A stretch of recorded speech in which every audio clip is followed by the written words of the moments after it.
What if I were to suggest that you play a key role in the awakening world? And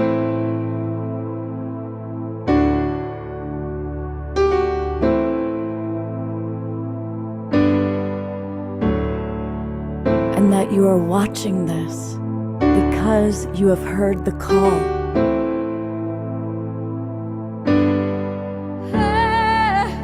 We can start right now by opening our hearts and minds.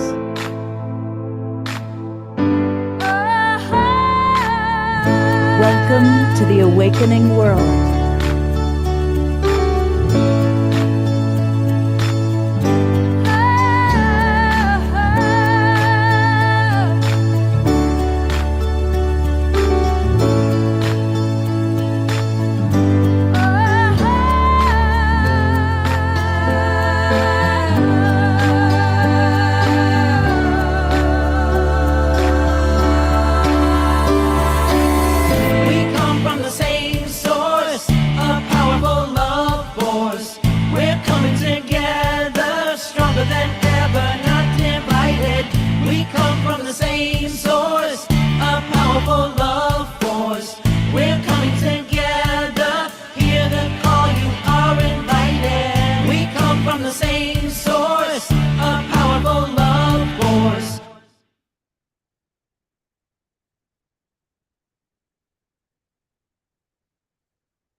Good evening, everybody.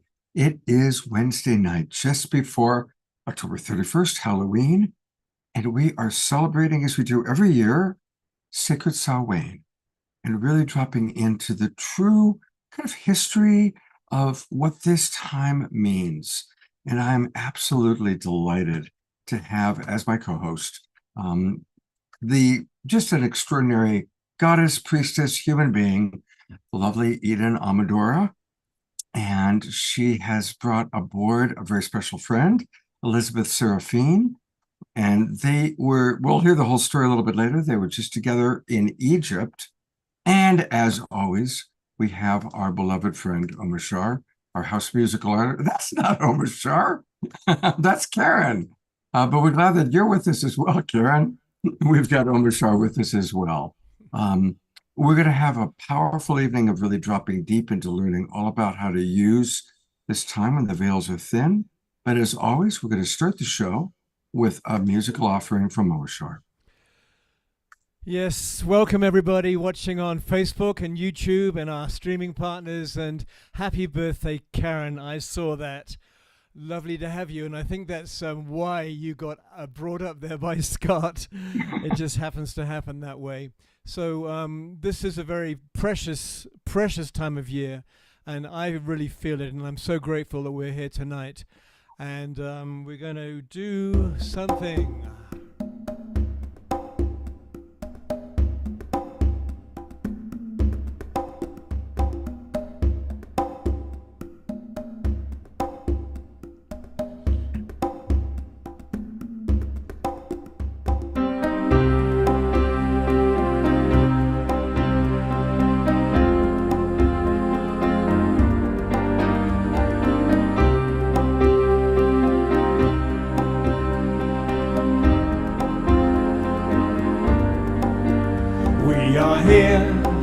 Gathered together, holding hands, sisters and brothers, open hearts, open minds, raising our voices, singing these praises. Earth, my body, water, my blood, air, my breath, and fire, my spirit. Earth, my body, water, my blood, air, my breath, and fire, my spirit. Hey, yana, oh, yana, hey, yana, hey, yana, oh, yana, hey, hey, yana, oh, yana, hey, yana, hey, yana, oh, yana, hey.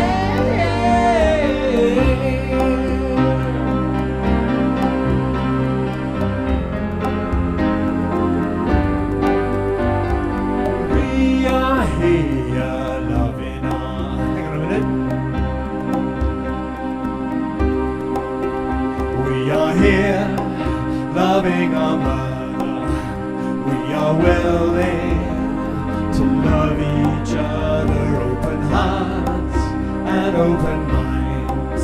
We raise our voices and sing these praises. Earth, my body, water, my blood, air, my breath, and fire, my spirit. Earth, my body, water, my blood, air, my breath, and fire, my spirit. Hey, yana, ho, yana, hey, yana, hey, yana, ho, yana, hey, hey, hey, yana, ho, yana, hey, yana, hey, yana, ho, yana, hey, hey.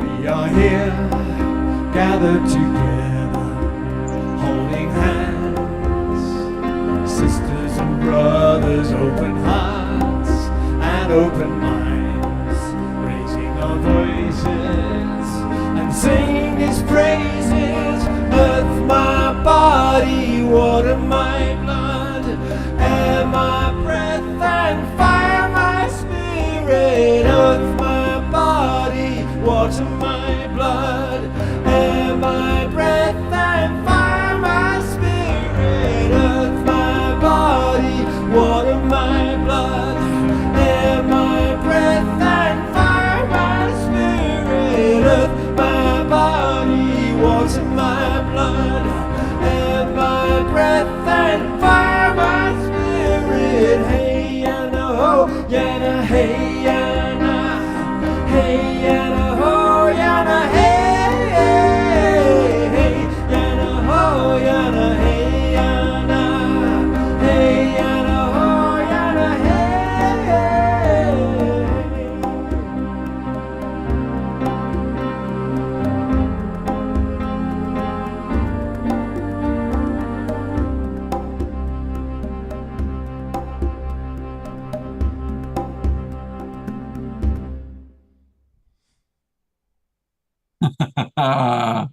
Let's go to gallery view and everyone give a big twinkle to Omashar for a beautiful, perfect opening song.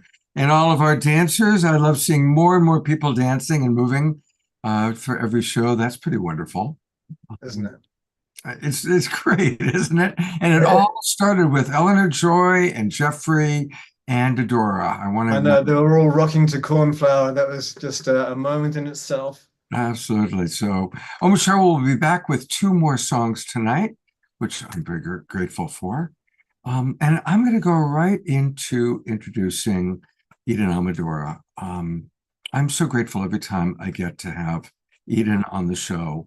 I've gotten to know her as a friend, and she is always the same. She's always high vibe, loving. She's an extraordinary human being, and she's had an amazing life. And she also has really studied deeply the way of the priestess and is truly an urban version of the priestess and really understanding what it's like in our current 3D world and how to raise our vibration and raise our consciousness. And she always does everything with love. So thank you for agreeing to host, really, tonight's special Sacred Samhain evening. Thank you so much, Scott. Wow, everybody. It's so good to be back with you all. I know I saw some of you earlier today. It's such a joy to come together in sacred ceremony and open-hearted spaces and places where we can really share together and be witnessed. And I'm excited to share more about Samhain in this time of year and to introduce you to a very special being who is here with me. So I'm going to bring in Elizabeth, and then we'll speak a little bit more about Samhain together. So welcome, Elizabeth. I'm going to introduce you. I first found Elizabeth years ago through social media, through the internet, from resonance. And I know we all, as sensitives, we feel resonance. We can feel when our bodies light up, when we're like, oh, wow, something is really moving me about this being's frequency, her message, her energy. And what I could tell from what I gleaned from listening to her, reading what she wrote, was this is a being who has studied very, very deeply the mystical arts, from martial arts, ceremonial arts, shamanic arts, to priestess practices and initiations. She has been highly initiated in many different mystery schools. And I am going to read a little bit of her official little short bio so that we can really honor that. Elizabeth Wilcox Seraphine is a mystic trailblazer, the creator of the Priestess Path lineages of light. She has initiated tens of thousands of women worldwide. Over half her life, she's trained with masters and grandmasters, formally apprenticing lineages of sacred wisdom. She has 5 black belts. Not only is she a spiritual bad beep, she is a physical force to be reckoned with. So this is pretty awesome too. She has co-owned 5 martial art and Qigong schools and became the first female master instructor in her martial art organization. She has helped pioneer the return of the role of the Western priestess, like Scott said, the urban priestess, the modern day priestess, the priestess that is needed now in this world. She continues to train initiates in the sacred arts, and you can find her on elizabethseraphine.com for more. I know we have a lot of our partners streaming live here, so just to repeat, that is elizabethseraphine.com. And wonderful to be here with you. I think it's worthwhile to share the incredible synchronicity of our coming together just weeks ago, surprisingly as well, after Scott asked us to do a show on the Awakening World, this very show, and I was a delighted yes. I was in Egypt across the world, and on the first night we were there, Elizabeth walks in to the very tiny group that I was on tour with without knowing she was going to be a part of it. So what a magical divine destiny date. So good to have you here tonight, Elizabeth. Thank you, Eden.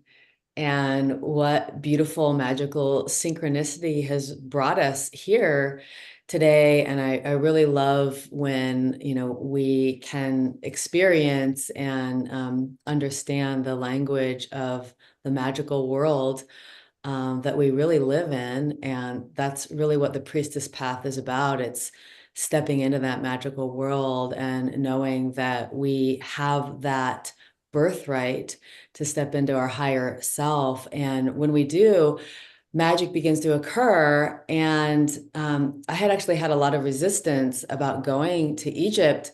And then I missed my flight. I missed my international flight. And it was just like chaos even getting there. But I finally walked in and they had already been there for about a day. And I walked in and everyone was introducing themselves. And I just looked at Eden and I'm like, Eden, because she and I had connected years and years ago on the priestess frequency. And it was honestly at that very moment that I'm like, okay, I am supposed to be here. This is going to be a magical journey. And I just knew because, Eden and I have, we only spoke once, like 7 years ago. And then she and I show up on this journey.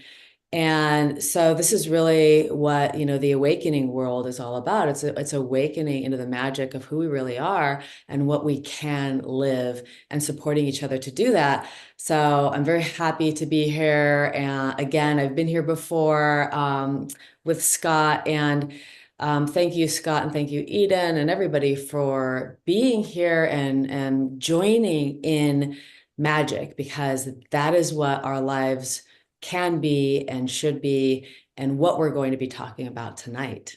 Yes. So there's a lot more magic Elizabeth and I are going to share in a little while about Egypt and some of the fun magical things we co-created and got up to. But first, Elizabeth, I thought it would be really powerful to speak a little bit more about Samhain. And I know that in different cultures, this time has been honored for millennia by different ancestral lineages. Samhain is only the Celtic or Irish name for this time that is meaning summer's end. It's a fire ritual. It's a fire ceremony. That's why I have this fiery background. And it is a time of honoring the veils are thin and those who've passed before, and it is a time of lighting these bonfires and lifting our spirits in celebration for the darker half of the year, the darker turning of the wheel. And I thought it would be sweet and kind of cute, like I do in my spiritual masterclass, just to show them the turn of the wheel, because we've lost a lot of these traditions. We've lost a lot of connection with earth and sun and the harvest season in our modern world. So we are sitting right here in the turn of the wheel. This is Samhain. You can see the pumpkin and the cauldron. We were at fall equinox on September 21st, and that's called Mabon in the Celtic turn of the wheel. And Samhain is the exact midpoint between fall equinox and winter solstice. And that's Yule here, the longest, darkest night of the year. So Samhain is traditionally a time when the ancestors would leave offerings. They would leave offerings to the spirits because they knew the veils are thin. They knew that to make it through the long, dark winter, they need to be well, they need to be healthy, they need to have good fortune. And life was tougher back then. This was a time that there were sacrifices of animals. They slaughtered the animals and they cured the meat, and they knew the fields would go fallow in the northern hemisphere. So it's honoring the greater cycles of life and death. And I'd love to bring Elizabeth back in again and just talk a little bit more about why we honor the ancestors and how important that is. I know this is a big piece of your work. Yeah, I work a lot with the ancestors. In my traditions, I was taught to always honor the ancestors of the land that we're on whenever we show up there and before we do any kind of ceremony or ritual. So that's a piece that I always bring. So before any kind of ceremony, I give thanks to the ancestors that are still here, because some of the ancestors that lived on Earth love it so much that they're still here. They've chosen to, be in the spirit world on this earth land still. And one of my first profound spiritual experiences when I was 3 years old was connecting to a Native American spirit who had died on this land that my father had bought in Oregon. And he was one of the most beautiful spirits I ever connected to. And I felt like he was my family member. And when I connected to him, I knew he was there because he loved that land. He's still, you're still able to experience the elements of nature when you're a spirit if you stay here, and it was still very sacred to him. So I received that transmission really early on, and I always saw spirits when I was younger. It was one of the reasons I got on the priestess path, the mystic path, because I was already between those worlds. And so I always saw people who had already passed on, dead people. So for me, my part of my medicine is being in between the worlds. And one of my first spiritual teachers named me Twilight Autumn Woman. So twilight is the in-between time. Autumn is also that in-between time, but that time of death, change, and transformation. And so it's really where a lot of my medicine lies, in the in-between worlds, and where I work a lot. So not only are there many ancestors here, but there are ancestors of our lineages, not only our physical, biological lineages, but then our spiritual lineages. So for instance, some of the lineages that are really near and dear to me that I've studied are shamanic lineages, Taoist lineages, the martial art lineages, And then in my mystic experiences, the angelic lineages begin to come to me. So that's why I named my temple the Lineages of Light, because there were these multiple lineages that connect to the light of spirit. So a big part of the ability we have as eternal beings that came from the spirit world and are having our visitation here in the 3D world is that we're able to call upon the spirits and the ancestors for assistance. So later on, I might share about an ancestor altar and also the ancestors speaking, the way that I call the ancestors in when I do ceremony and when I go on any ancient lands. So for me, a big part of the medicine that I work with is the in-between worlds. And so working with the ancestors, the lineage ancestors, the ascended master ancestors, the angelic ancestors, it's a really, really big part of how we gain assistance here, because they do want to assist us. And also because of the free will law, we must ask and call them in. And so there's a lot of magic that happens. So I'll talk more about that in a little bit. Beautiful. I just want to acknowledge that we have a really beautiful, robust group tonight. We have 40 people on for Wednesday night. It's the magic in the air this season. This is really cool.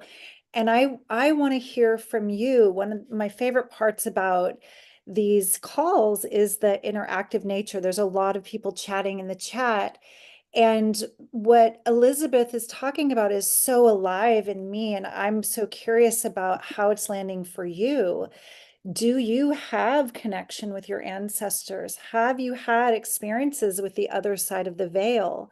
I know that often we fear the unknown, we fear the unseen, we fear ghosts, traditionally, because we're bombarded with all these Hollywood movies about how scary and dark and macabre all that is, and especially this time of year with all the spooky Halloween stuff.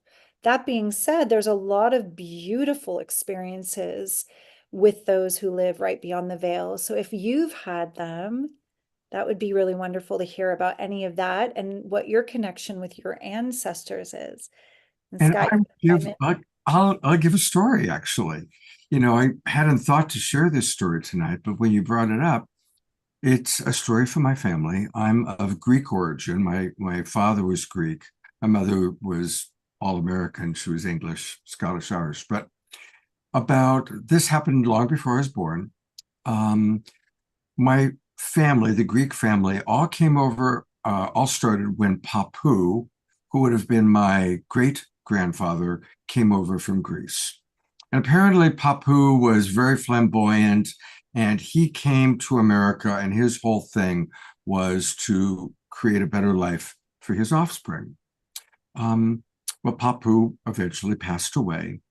And when my grandmother was pregnant with what would turn out to be my Aunt Helen, it was a very bad pregnancy, and there was a lot of trouble. And there was an evening where everybody was gathered at home waiting for word as to whether she would survive, whether the baby would survive. There's a knock on the door. My father at the time was 8 years old, and my dad opens the door, and there's Papu.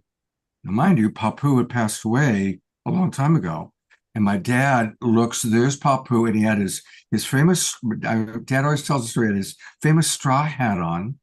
Everybody came, and Papu said, I'm just here to tell you that Evie, that was the name of my dad's mother, Evie's going to be fine, and she's going to have a baby girl. And we kind of looked at each other, and Papu was gone. Wow. And that's a story that kind of came all the way through. And of course, sure enough, my Aunt Helen was born and is still alive today. So imagine telling that story, but I'm glad that I got a chance to share it. So cool, Scott. Thank you. Thank you. We have a couple comments coming into the chat. Eleanor Joy says, we fear because we don't understand. It's just due to a lack of teaching. So it's so wonderful that there's people like Elizabeth that are working with the unseen realms, with the ancestors directly and lifting the veils on this for us. And then Susan says, I've been in a journey learning about my ancestors. They're supporting me on how to integrate new energies. Wonderful, Susan. Yes. And people are just really enjoying that story, Scott. That's amazing. Isn't that fantastic, Elizabeth? Amazing. Yeah, I got tears in my eyes. Yeah. There's just so much love from our ancestors for us and so much magic. I just want to share it now while it's on my mind. It's so simple just to get some pictures of your ancestors. This is my father who I helped him pass. And he was a very conservative man and did not understand what I was doing, traveling the world, studying with these weird people all the time. But I always knew that he would know me when he was in his last days, and he would know who I was. So he did come back to me after I helped him pass, and he was just this shining ball of light. And he was so grateful.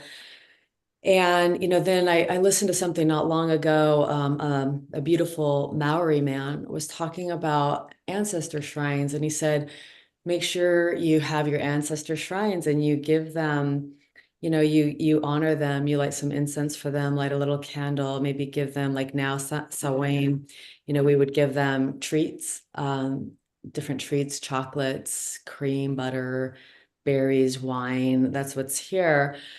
And to have conversations with them, and this beautiful Maori man was reminding us that just see what happens. Just see what happens when you start talking to your ancestors and honoring them and remembering them. So this has been in all of our traditions. And there's just something that really is heart opening. And then magic. I just love magic. Magic is like my favorite thing ever. And when I, met that beautiful Native American ancestor being who may have been one of my ancestors, because I remembered a death experience where I was a Native American. I died and immediately came back into a body, and I immediately was born right in Oregon. So I always thought that my dad was an Indian for whatever reason. It was just really wild.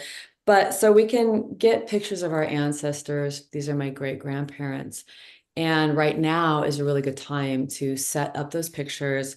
That's what this time is really all about. And light some candles, give some offerings, and talk to them. Thank them. If you're going through anything in your life, you can simply ask them for help, ask them for clarity, and just see what happens. So, Scott, that was such a powerful, amazing, magical reality that you lived and experienced. And it just reminds us that this is the world we live in. We live in a multidimensional world. The spirits are here with us, and they can come, and they do come. And so that's really what a lot of these practices are about, these shamanic practices, priestess practices, mystic practices. It's about working with the spirit world. Being spiritual is working with the spirit world. So just to bring that reminder in. Yeah. So I'm going to read a couple more of the comments in the chat. Tammy Moore says, I've just gathered and blessed my passed on loved ones. And Eleanor Joy says, magic and miracles. Yes, yes, with many exclamation points. I can feel your heart, Eleanor, as you offer that. Dia Therese says, this evening show is a huge gift. Thank you, thank you, thank you. I desire more interactions with my Native American heritage. I am so eager to open what you're bringing to us. Namaste. And Susan is asking, do you have a simple practice to feel comfortable with the veil? So as the veils are very thin right now, I'm going to offer a little journey, a little simple, beautiful journey for us to feel the connection to the ancestors. I wanted to ask Elizabeth, did you share the two practices that you wanted to, beloved, or do you have anything else to say before the journey to meet the ancestors? Well, if you want to do any kind of ceremonial invocation, I can do that. Yay. Yes. Do you want to do Please. like a ceremonial invocation before you do your journey? Yes. Thank you. That would be really powerful. All right. So I always love to you know, when we do these beautiful things, because I'm sure whatever Eden has in store is going to be very magical. I like to do them and connect to the sources of light, the angels, and the ancestors. So this is the way I do it. I light a little smudge, and then I like to smudge myself. So you can just take some breaths with us if you don't have smudge. Taking a deep breath in, inhale through the nose, exhaling out of the mouth, just coming into the here and now. Inhaling through the nose, sitting up nice and tall, and exhaling, letting go of anything that you need to let go of to be here now. And one more, inhale through the nose and exhale. Just coming into your beautiful body, feeling your beautiful, strong spine, relaxing your face, relaxing your heart, being open to receive. I'm just going to offer this invocation. Great Spirit, God, divine light, infinite intelligence, we call to you. We ask that your light rain down upon us, in us, and through us, blessing every aspect of our life, body, mind, and affairs. Great Goddess, divine feminine, sacred feminine, you of many names, we call to you. We ask for your heart, your nurturance, your protection, and your guidance at this time. We call to the angels, the golden healing angels, our angelic family, our angelic protectors, our guardian angels. We ask you to be here with us. Bless each and every one here. Be by us as we walk through these times. And I love to call them the archangels. Ariel, Raphael, Michael, and Gabriel, we ask you to be here now, lending your power, protection, and guidance to this work. And we call to the ancestors of our spiritual lineages. Those lineages of light that we have been a part of in this life and in many others. We invite the lineage masters, those who have gone before, those who have been on this earth path, those who have shared wisdom, protected wisdom, and some of you gave the ultimate sacrifice to keep this wisdom here. We honor you, we thank you, and we invite you here now. And we call to the ancestors of our biological lineage, those that we love and those that love us. Those from our mother line, and we give thanks for all the wisdom and for these bodies. And to our father line, the ancestors that we love and that love us. We give thanks. We ask for your protection, your guidance.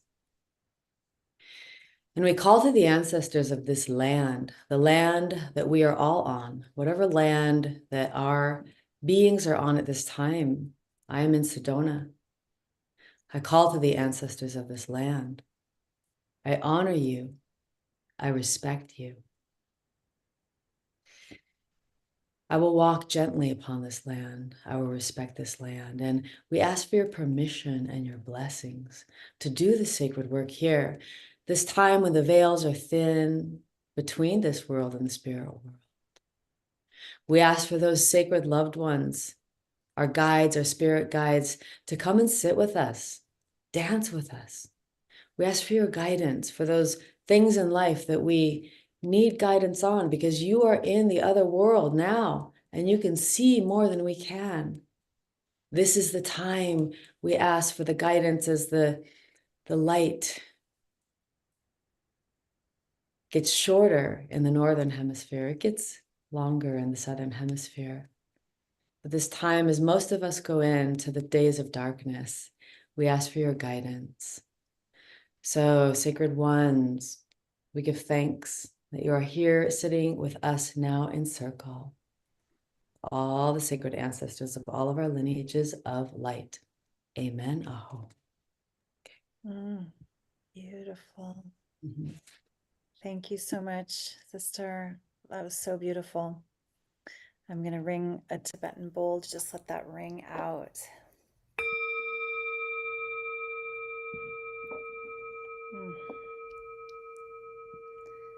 So as Elizabeth has taken us so deep into this honoring energy, let's close our eyes together. And I like to invite that we bring a hand of light over our heart chakra right in the center. Breathing deep into the space behind the hand of light. You can give it a little light pressure, a little spiral. Leaning a little bit more into our back bodies, bringing the crown a little bit further back, giving our minds to our hearts, and perhaps bringing another hand of light to the lower belly, the Dantian, just feeling this rootedness. Let's take 3 deep breaths, and as you exhale, softening anything that you're still holding on to so you can be fully present here. Deep, deep breath. A little bit of sound, relaxing into this present moment, this expansiveness. Again, a deep sigh.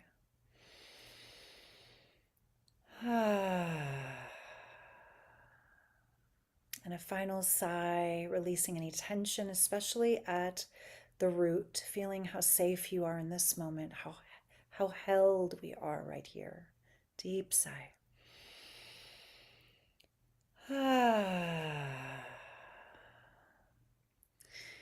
Now I invite each and every one of us to feel, as we're held in this safe and loving space, as the veils are so thin, that this is a time to connect deeply with our own lineage, our own genetic lineage, this lineage that weaves through and awakens within us as we invoke it consciously to receive the gifts.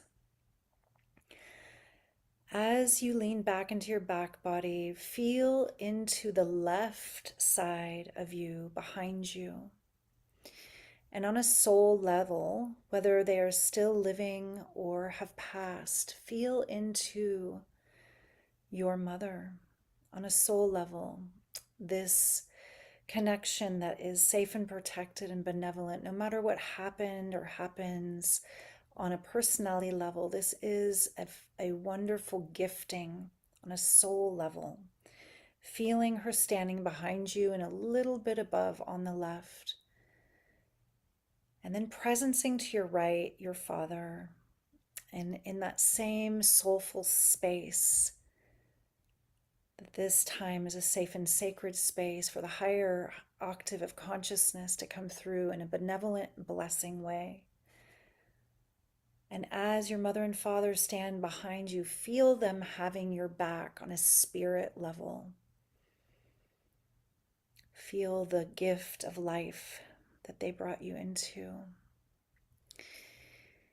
And then behind them, to both of their left sides, place their mothers, a little bit above and behind your grandmothers, and feel them in their highest octave of soul medicine, what they are bringing to this lineage.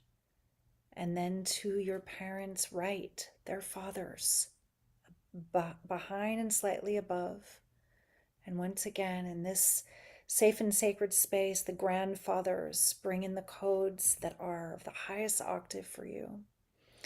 Deep breath, and as you continue to view behind the grandparents and slightly above, seeing their mothers to the left, their fathers to the right, that larger set of great grandparents, and feeling them on a soul level.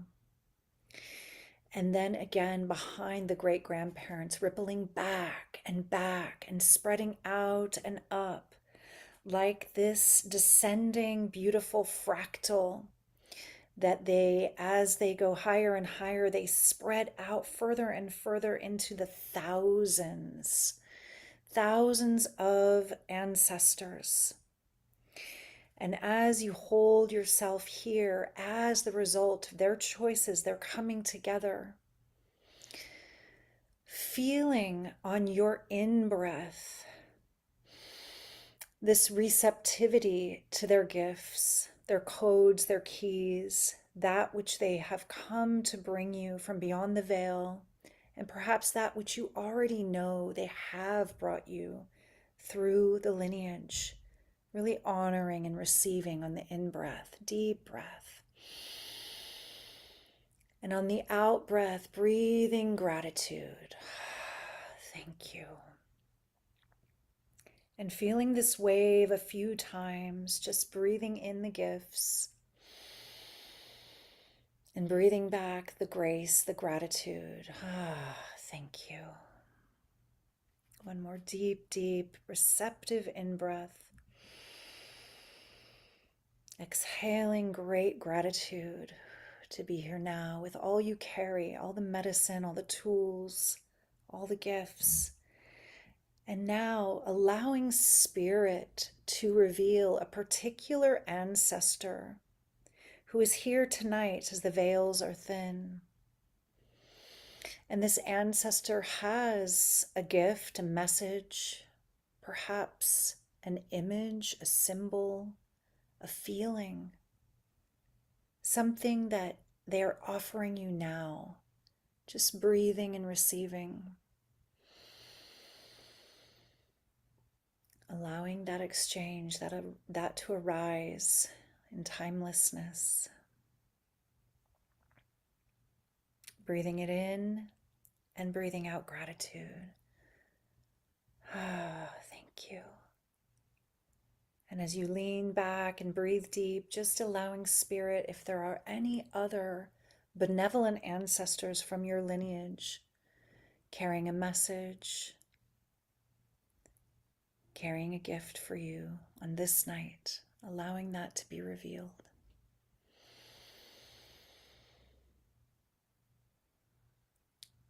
Opening to receive, softening, and breathing back gratitude.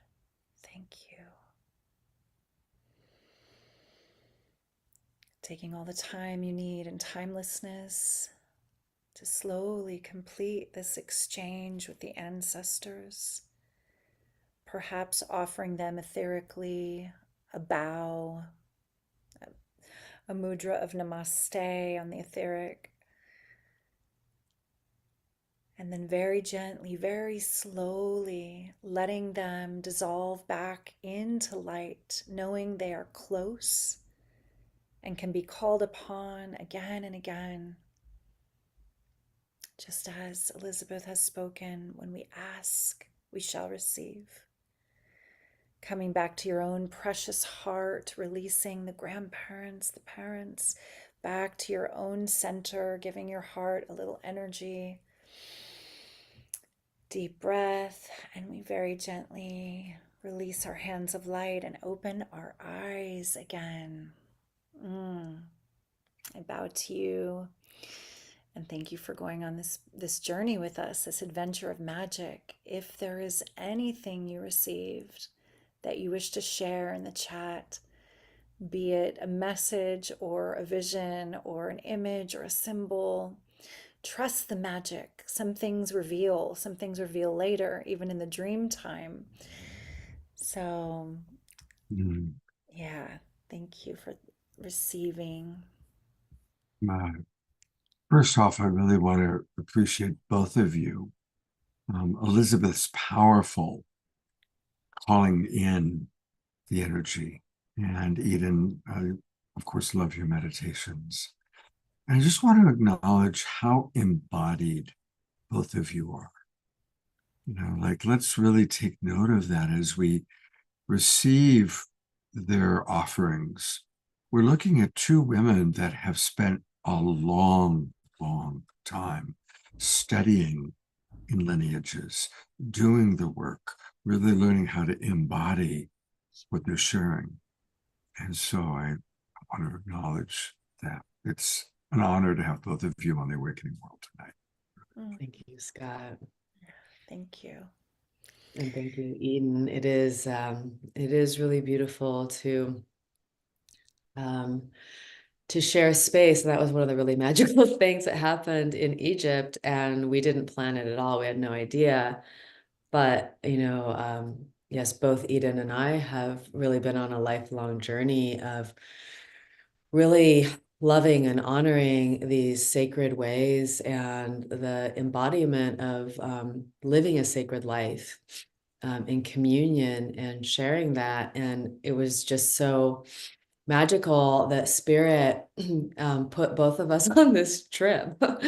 And she and I we just seamlessly went into priestessing, and she and I wove together the sacred activations inside of the inner sanctums of these temples, beginning with the hour-long time we had in the King's Chamber at 3 a.m.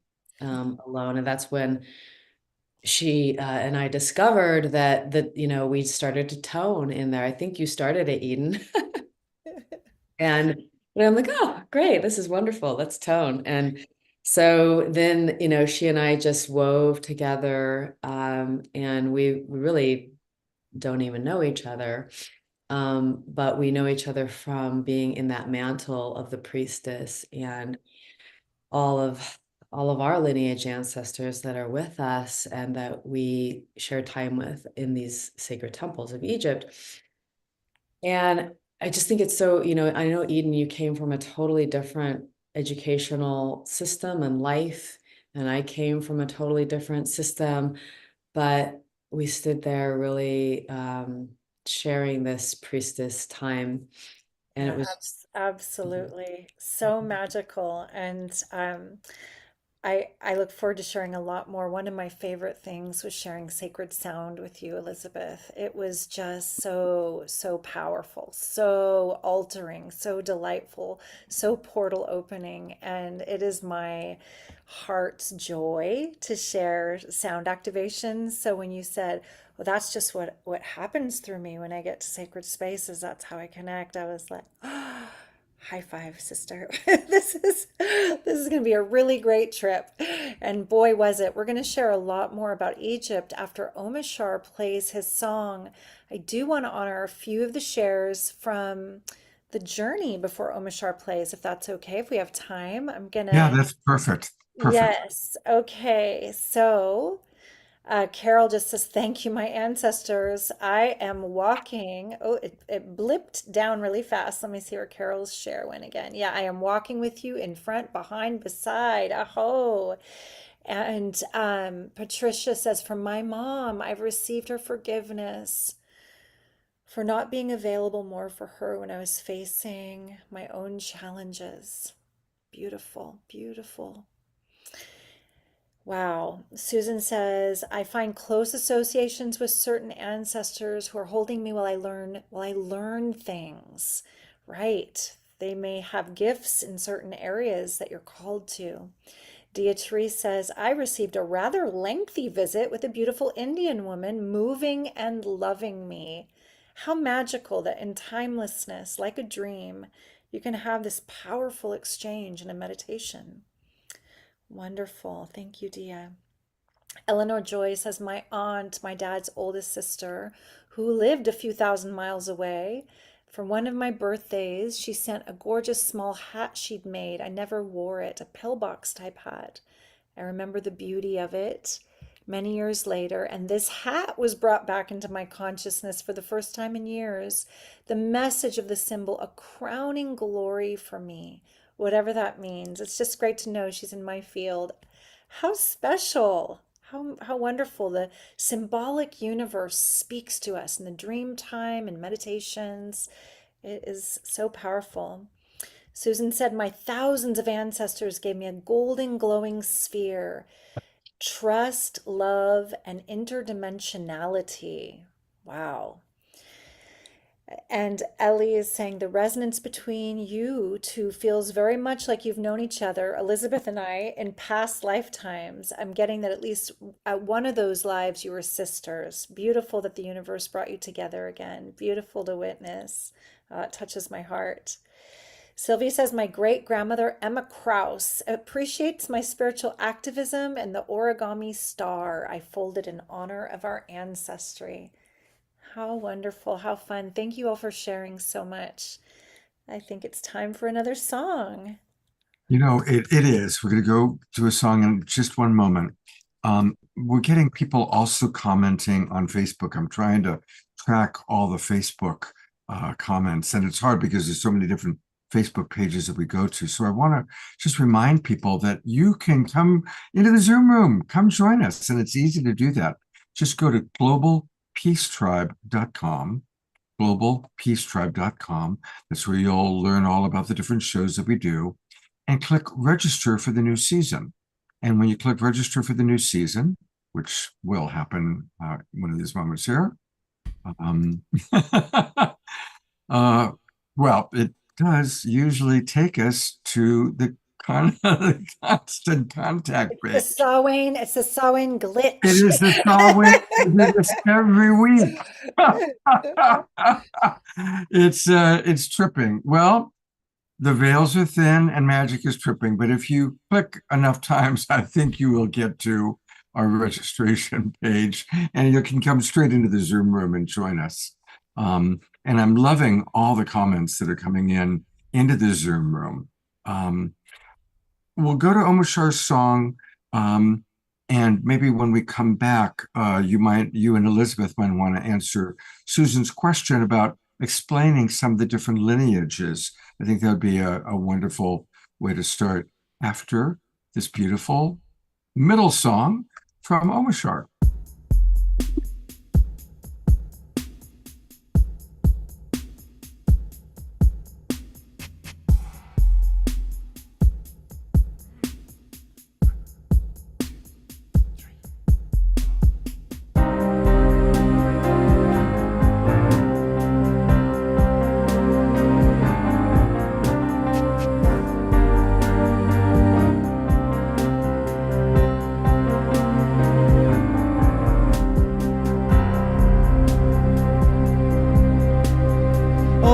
Relations, I am one with you.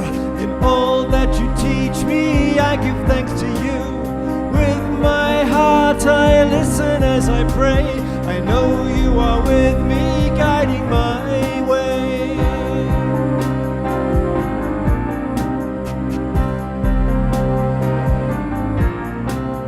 Four-legged winged ones, creatures great and small, in humble honor I will stand tall, walking straight the path of harmony. All my relations can walk with me. You who've passed over, reach back through the veil. We're thinking of you, though you've set sail. Heaven and earth are one reality. Know that we love you, we love that you're free.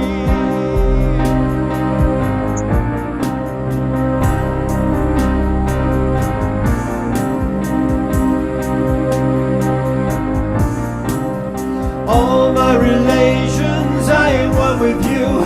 In all that you teach me, I give thanks to you. With my heart I listen as I pray. I know you are with me, guiding my way. Four-legged winged ones, creatures great and small, in humble honor I will stand tall, walking straight the path of harmony.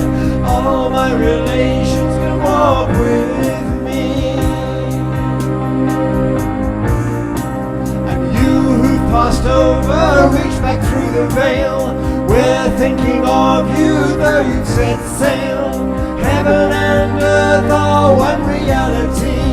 Know that we love you, we love that you're free.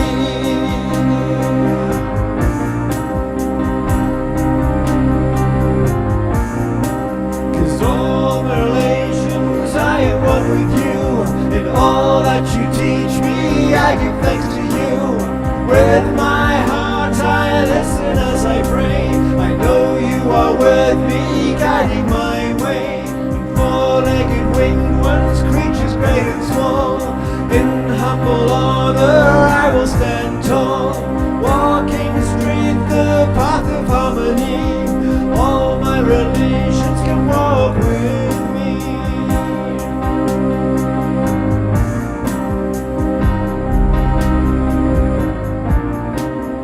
All who've passed over reach back through the veil. We're thinking of you, though you've set sail. Heaven and earth are one reality, so know that we love you, we love that you are free.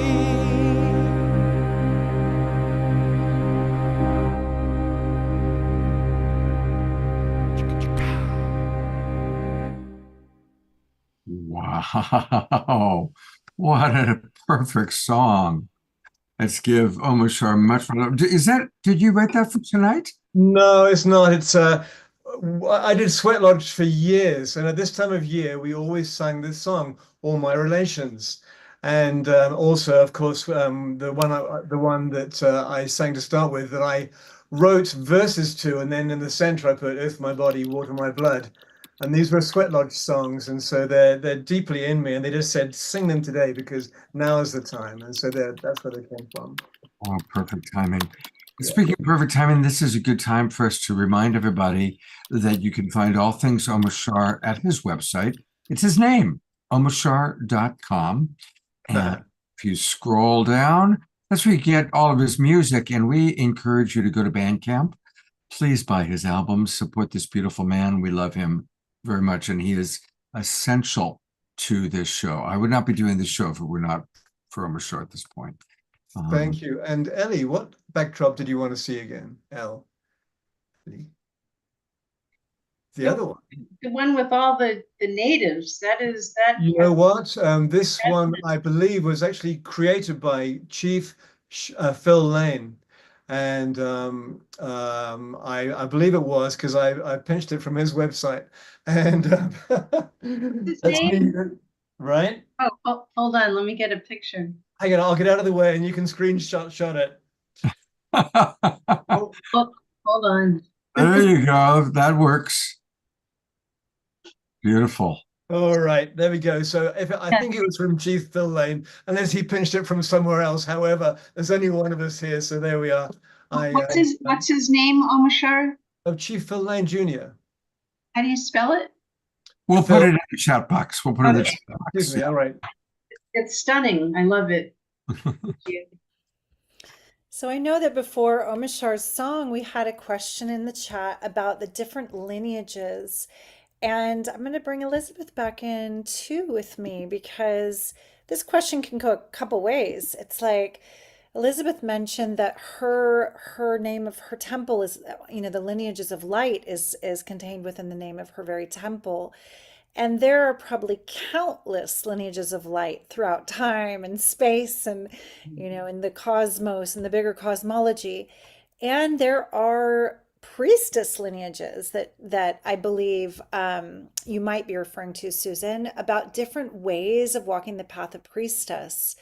And a lot of the lineages echo through time.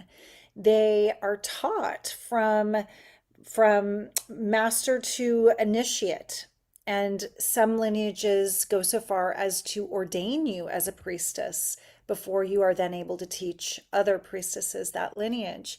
So maybe Elizabeth and I can just talk a moment about our priestess lineages in this lifetime. And as far as all the lineages, I honestly could not name all the priestess lineages in the world, because I know that they have been echoing throughout time, from temples of ancient Sumer to Egypt. And if you have that vast, larger pattern view of the epochs that have been here on Earth, Lemurian, Atlantean temples, and we're going forwards and backwards in time. There are temples in ancient Greece, and there are temples in Malta. There are temples all over the world that are goddess temples that probably had their unique teachings and lineages. And just as the goddess is she of many, many innumerable names and faces, I would bet that the priestess lineages are pretty high up there in number because of that reason.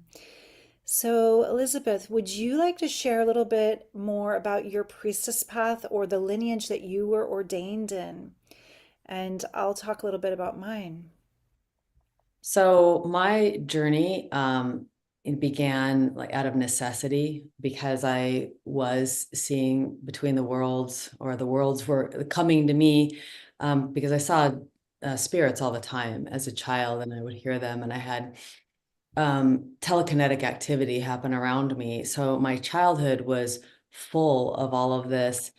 And then I asked it to go away, and I prayed to God to take it away from me. And I stopped the site for a while, but it bottled up the energy in me. And then I created an illness. And it was through that illness that I was forced essentially to find the first lineage that I connected to, which was the shamanic lineage, because I had to heal my soul. I had to bring my soul parts back that I had basically lost, if you will. And so the first lineage that I connected to was the shamanic lineage. And then inside of that shamanic lineage, as you mentioned, yes, there are different lineages, because basically any individual receives lineage information if it comes from a lineage that's been carried throughout time by other humans on Earth.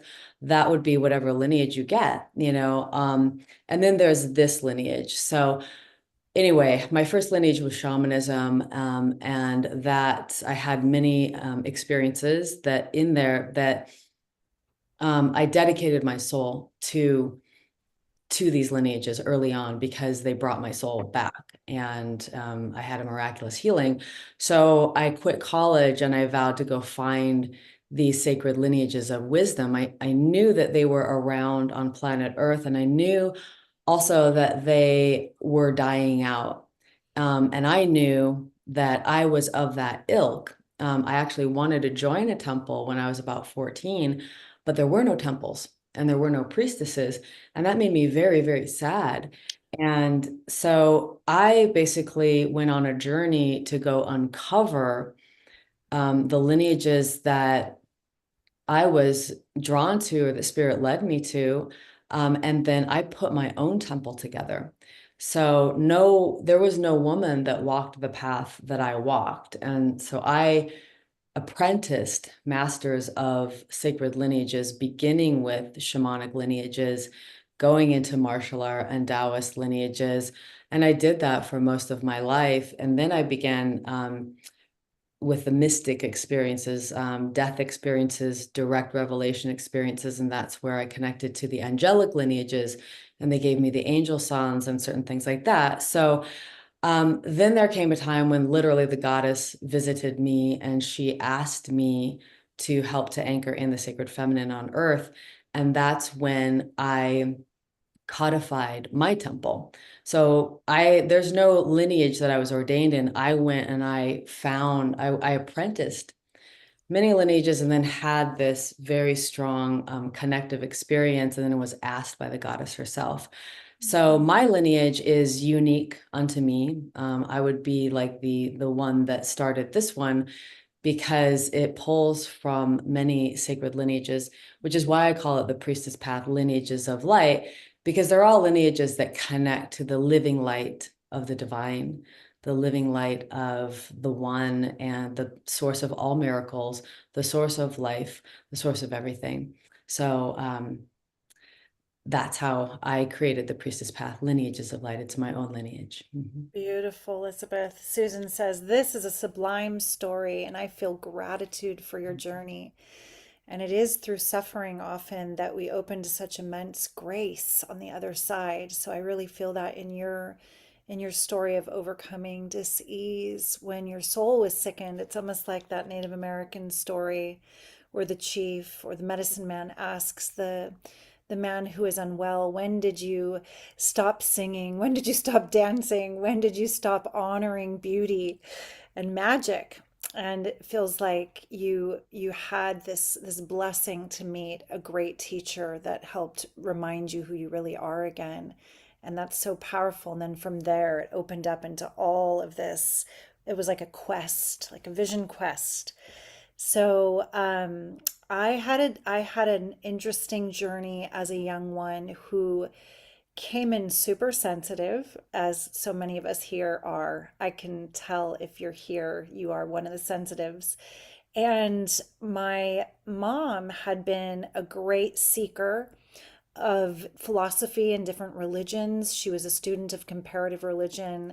So we had books about the feminine Taoist masters, and Baba Ram Dass Be Here Now was like gifted to me as a young teen, autobiography of a yogi, and I devoured her books. I was just so hungry and curious because I felt resonance. I felt remembrance. I felt this way that my soul was coming back in, not as like a completely like this is new and foreign to me, but oh, I remember. So I started doing yoga at 13, and my first lineage was yogic. And then from there, entered into a study of meditation and Kriya. I was initiated into transcendental meditation at 19, a very young meditator. But there was part of me that was being pulled also towards what does it mean to walk a more medicine path, a shamanic path, a path that honors the in-between space and the veils, beyond the veil. What is that? And I did find a teacher, a female teacher, that would weave sound and movement as her primary medicine. So I became very passionate about going into altered states through sound medicine and movement medicine, and working with different medicine people around the world through this female mentor. And one of the teachers, one of the experiences took me into a shamanic lineage in Arizona that some may know. It's called the Twisted Hair Tribe for a short time. So I also had that shamanic Native American based introduction into the mystery and the sound and movement medicine. And then I found the 13 Moon Mystery School, which delighted my heart and healed so many core wounds around the feminine, around competition, around comparison, the sisterhood wound. Growing up being a very sensitive, very kind of nerdy little kid, and then blossoming kind of into my embodiment at 15, and then having a certain impact on other women because of the way I look, there was a very strong sense of, am I safe? Can I be my free and sensitive and, true magical self? Or will I be castigated from the tribe? Because probably, little girls can be very mean. So to find the mystery school that was the embrace of the feminine 16 years ago healed so much of that in my heart. And through the mentoring of Ariel Spilsbury, who I really deeply want to honor as an elder and a crone, she is a living embodiment of unconditional love. She is a person that has dared to speak truth with such fierce love to me that the gift to my soul growth has been immense. And Ariel's been on the show with Scott and I. We had a mythic show with her on that was really fun. So my lineage is a triple pronged or a braid between the yogic, the shamanic, and the divine feminine mysteries. So when I work with people, I bring this kind of alchemy between these three paths very often.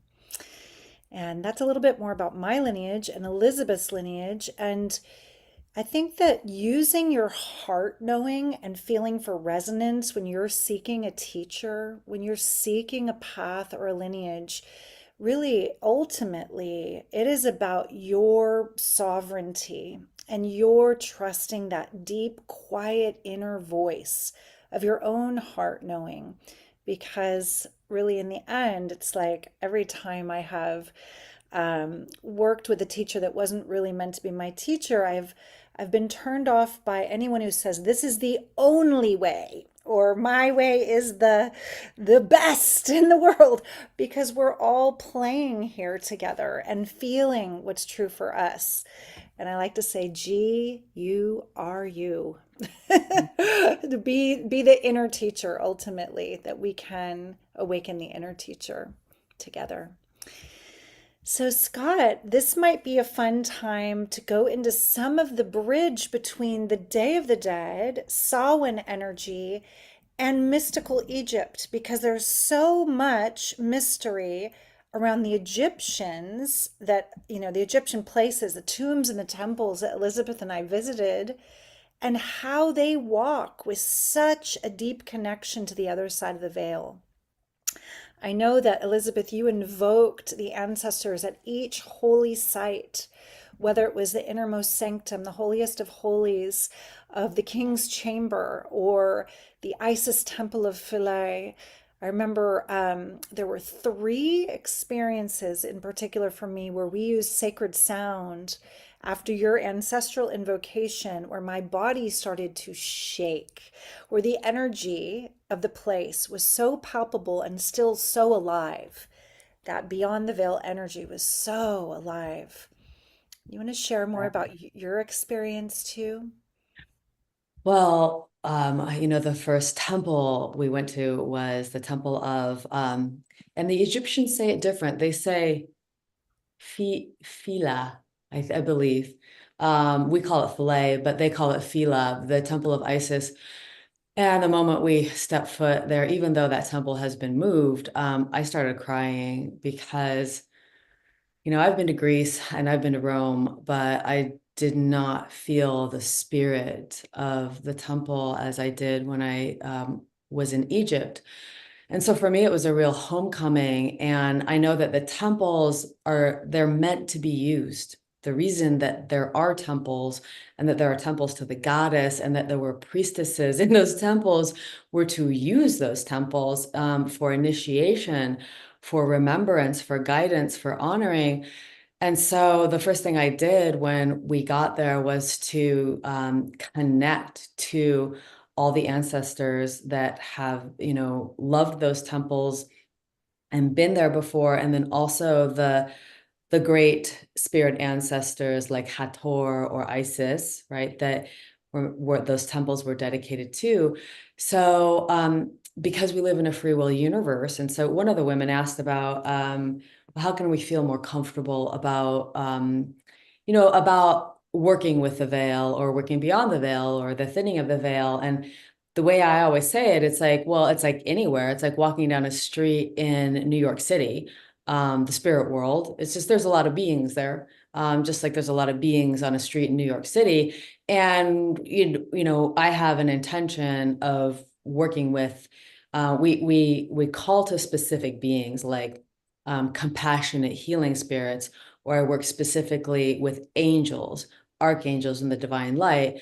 So I work mostly with light beings and angels. So we have, because you are a powerful being that can intend, and you have the birthright of discernment, you just use that. And so none of us were taught how to be who we really are, which are these eternal spirit beings. But when we discover the laws of the universe, and we know how powerful we are, that we have the right to intend, we have the right to sacred space, we choose those things. And by that choosing, and by knowing some of the tools of protection, right? The tools of basically creating a sacred circle. I teach banishing, I teach invocations. When we know those tools, we feel more empowered, and we feel safer about dealing with the spirit world. So it is an education, like any education. But anyway, so because of free will, we do need to request. And when we request with a sincere heart, the spirits show up, the specific ones that we've called on. And so Eden's a sensitive. And so it's beautiful that you felt that. In the King's Chamber, which was the first one that we were at, we were toning each person would lie in the red granite. They call it a sarcophagus, but I don't think it is. Anyway, a person would lay in there, and then all of us, we just ohmed. Very simple. Om. And we did it 3 times for each person. But every time we did that, I heard this man's voice, a very like empowered man, like in the back of the room. And I heard this very beautiful, feminine, almost angelic voice at the same time. And I'm like, okay, it's not Eden, and I'm like, everyone else is just like normal, normal people. They're not doing this every single time. And I realized what I felt like it was like that man was like a protector of that space, and he's there like in that pyramid, And so the ancestors were there with us the whole time. It was so beautiful and magical to feel them. What did you feel in your time? I had such a timeless experience laying in that granite. We'll call it an ascension chamber. It was just so different in consciousness than any other place where a circle of people could have ohmed around me.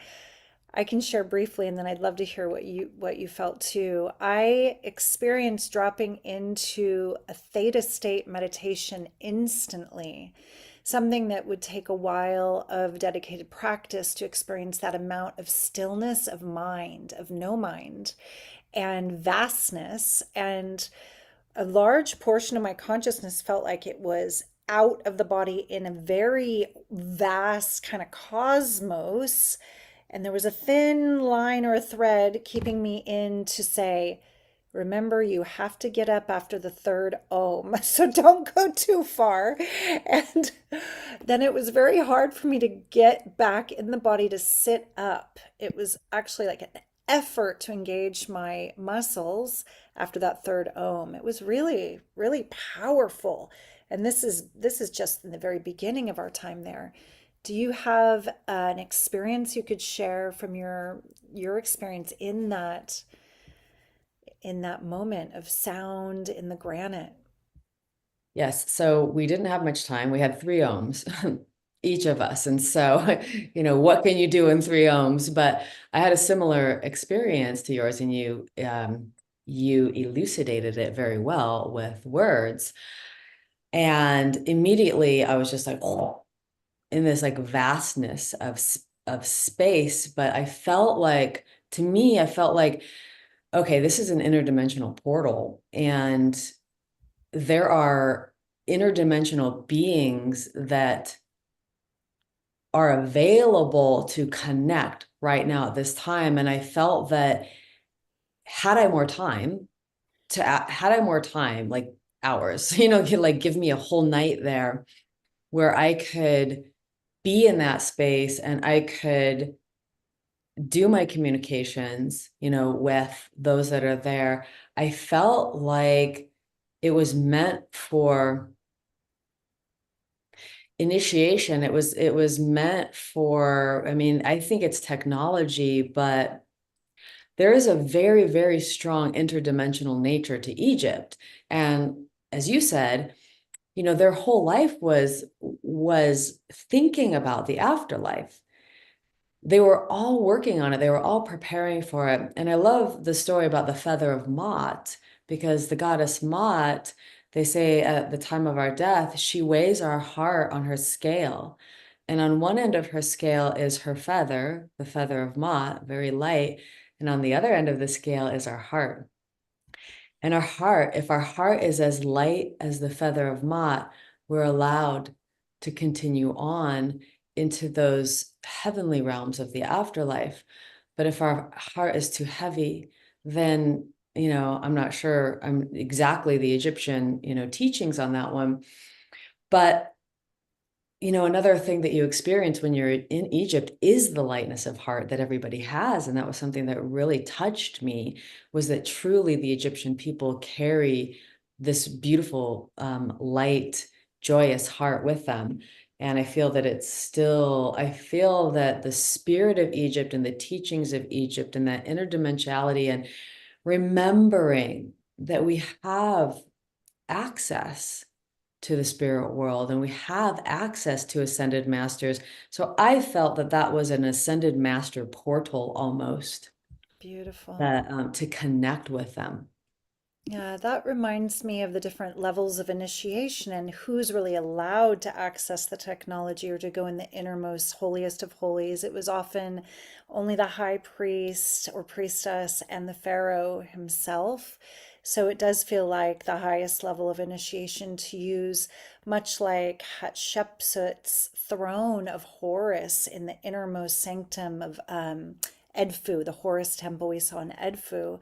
When you looked, I knew you were fascinated by the machine cut look of that red pink granite once again in there, and just how these incredible beings who had the technology, who knew how to work with the stones and the crystals in the stones and the resonance.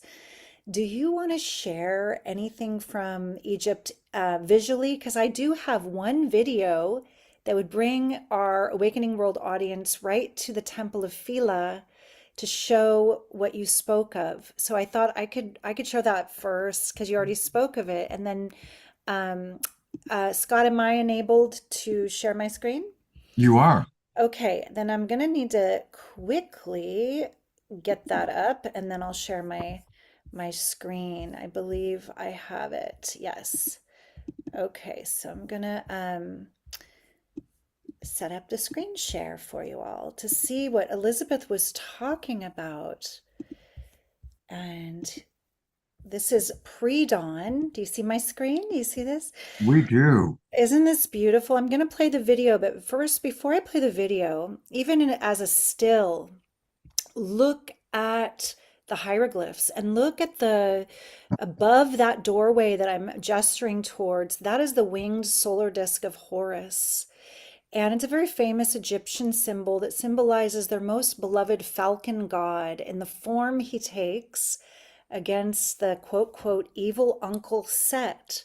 And I think depending on the level of initiation, the symbolic universe of Egypt starts to open up more and more to you around who these characters are and what they really mean and the teaching stories behind them.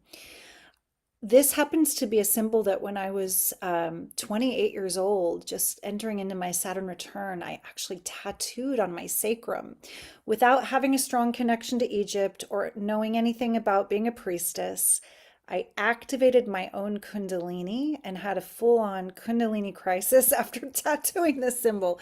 So I thought, well, that's something to really explore.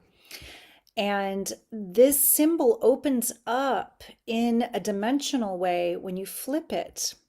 The two little serpent gods, I believe, represent much like the Indian Vedic or yogic rather, Pingala and Ida channels.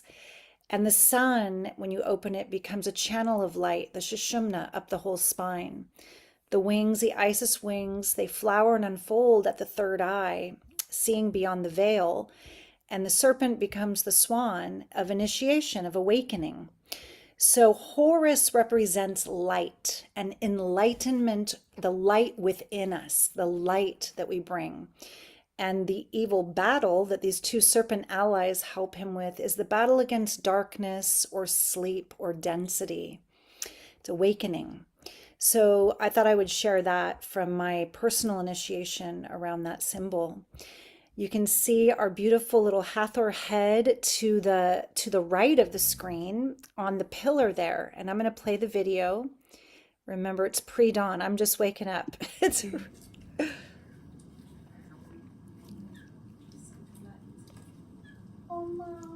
Oh yeah, there's lots of temple cats. Elizabeth would feed them her beef jerky sticks. No, the ones I brought, I thought I didn't eat one of them. I fed all the cats and dogs. Temple of Hathor in front of the temple of Isis. Just one moment. Okay. The guards often rush you through the places too. We're here in the temple of Hathor, right outside the temple of Isis on the Nile. They moved this entire complex from another site when they dammed the Nile and the waters rose. They rebuilt it stone by stone. These are the original hieroglyphs. These are the original pillars. Everything was moved. You can see how beautiful the lotus shape on the top of the pillars are.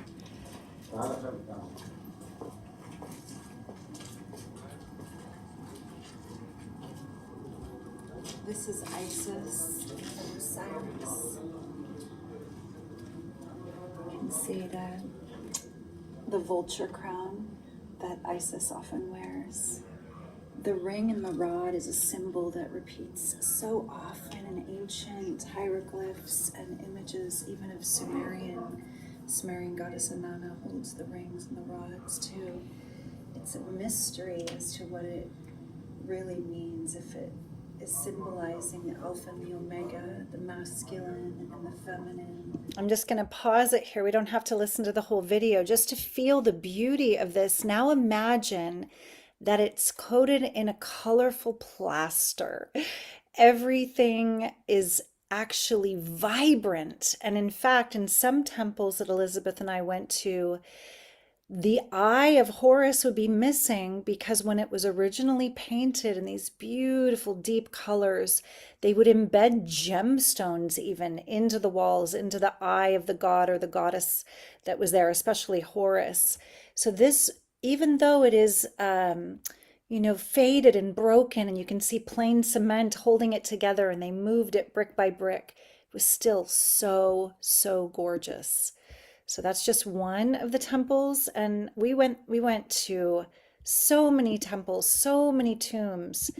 Elizabeth, is there anything you would like to share with the audience? See if I can share my screen, and if I can share my screen, I will share a little bit.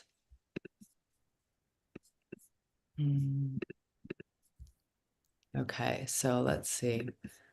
Let me see if I can do this. Where am I? It's fun that Jeffrey spoke about the Alpha and the Omega being the male, female, and I had just spoke of the ring and the rod on the hieroglyph as that as well.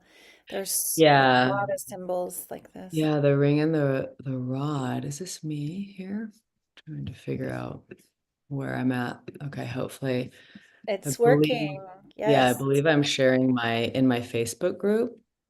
So this is my Priestess Path Facebook group, the Priestess Path Lineages of Light. And so I put some pictures here. These are just, this is the Temple of Hathor, the Hathors, the goddess Hathor, one of my favorite ones, where we also have the Dendera light bulbs. And you see all the faces of Hathor here. There I am inside of the inner sanctum. We got tours of all the inner sanctums, which was great. Here's some of our beloved friends who are on the tour with us. I mean, this is a really interesting looking, it looks like an ear, it looks like a womb, it looks like a uterus, it looks like a part of the inner brain, and it's a person. So I just did a little quick slideshow. This is Isis making love with Osiris, even when he's dead, or Ra and everything. I mean, it is amazing. You could spend a lifetime here. This is Dendera. Here's the Great Pyramid. Just a little slideshow. Here's Horus. I am fascinated by the megalithic granite, diorite blocks of stone that they moved from sometimes almost 1,000 kilometers away.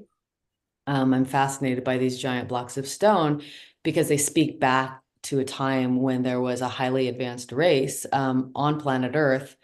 I believe we inherited these structures from them. This is the Osirion, one of my favorite structures. It's a megalithic structure, far older than all the other temples that were built. This one has the flower of life embossed on it. It's very hard to tell, but there are mysteries here that tell us about the beauty of existence. These kinds of machine cut blocks, and I was finding machine marks everywhere. Here's Sekhmet. We spent time in the inner sanctum. Oh yeah. Whew. Another Powerful spot. Very powerful. She is still on shaking. her power spot. Yeah.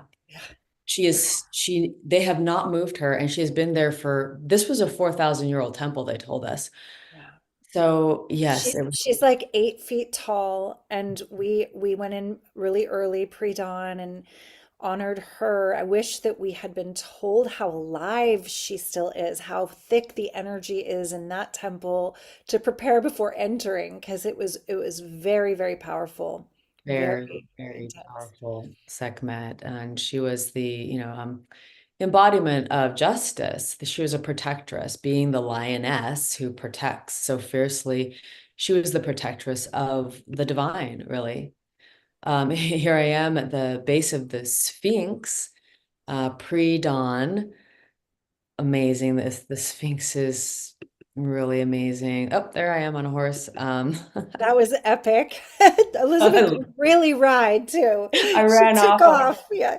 I just took off. I loved it. A man showed up with a horse, and I was like, "Oh, I'm in heaven." And he let me ride it, and I just like, he said, "Go ahead, go ahead," and I just took off on that horse, and it was a well-behaved horse. These are the Dendera light bulbs that you may have heard about.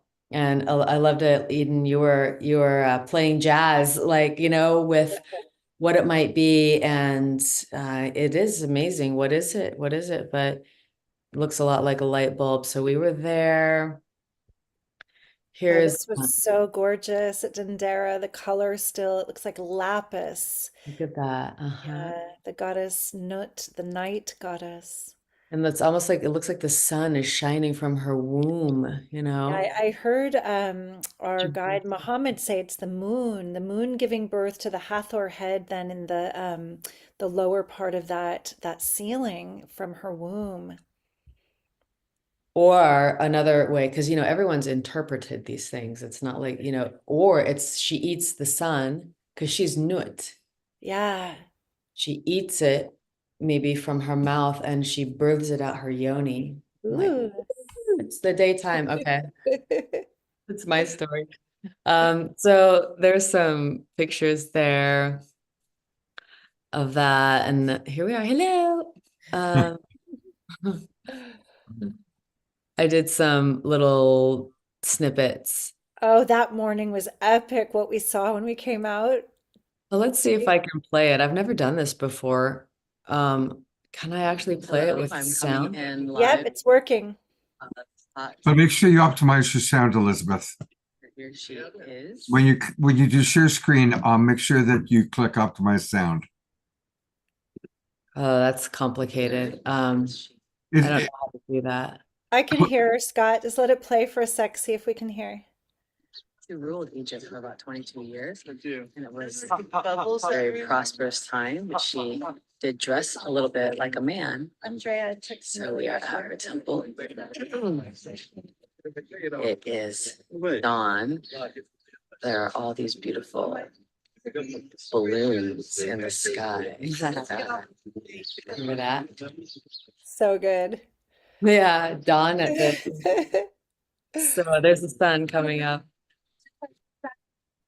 No, I can make it smell. You can hear Eden's voice. Sun is rising. Anyway, there's some little snippets on my social media stuff there about the various temples.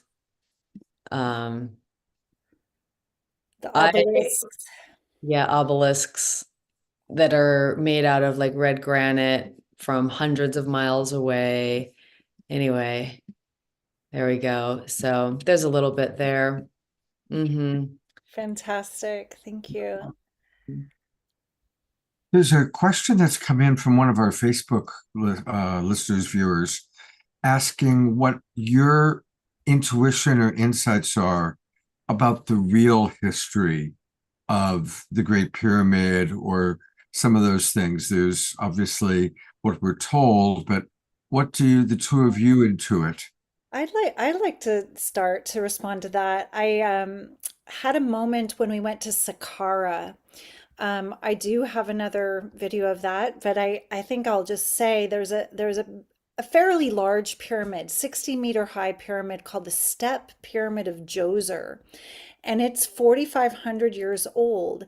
And from the first look at it, I'm sure you'd agree, Elizabeth, it's obviously man-made. You can tell all the bricks are fairly small, relatively speaking, once you've seen the Great Pyramid, and they're all parallel. They're all stacked in a step pyramid configuration. I'm sure it took so long to do that, yet it was done in a fairly timely way with a lot of manpower, and we know the architect and engineer. 4,500 years ago, Imhotep was a famous engineer architect of the pharaoh Djoser. And he was so loved for this feat that at the time was the most amazing thing. He was kind of turned into a god later in Greece because the same architect engineer was a philosopher and a physician. He became Asclepius in ancient Greece. So if a human was revered that much for creating this step pyramid and knowing what he did 4,500 years ago around medicine and philosophy, when you travel to the Great Pyramid of Giza, and especially when you get next to the size of those massive stones, and especially from the inside, when you see these 30 to 100-ton granite stones that are suspended 30 meters high at an angle with no mortar, no notches, something in your mind is stretched beyond capacity, and you cannot imagine how men, even with their higher math and knowledge of the stars through what they could see on the ground, could create this amazing megalithic structure that honors Orion's belt perfectly, that its geometry echoes or speaks to the circumference of the earth and the distance from moon to earth, all in precision. And yet they say it's not as old as the step pyramid of Djoser. But then who is the architect engineer? And where are the papyrus scrolls and the stone tablets that speak of how in the world they made this?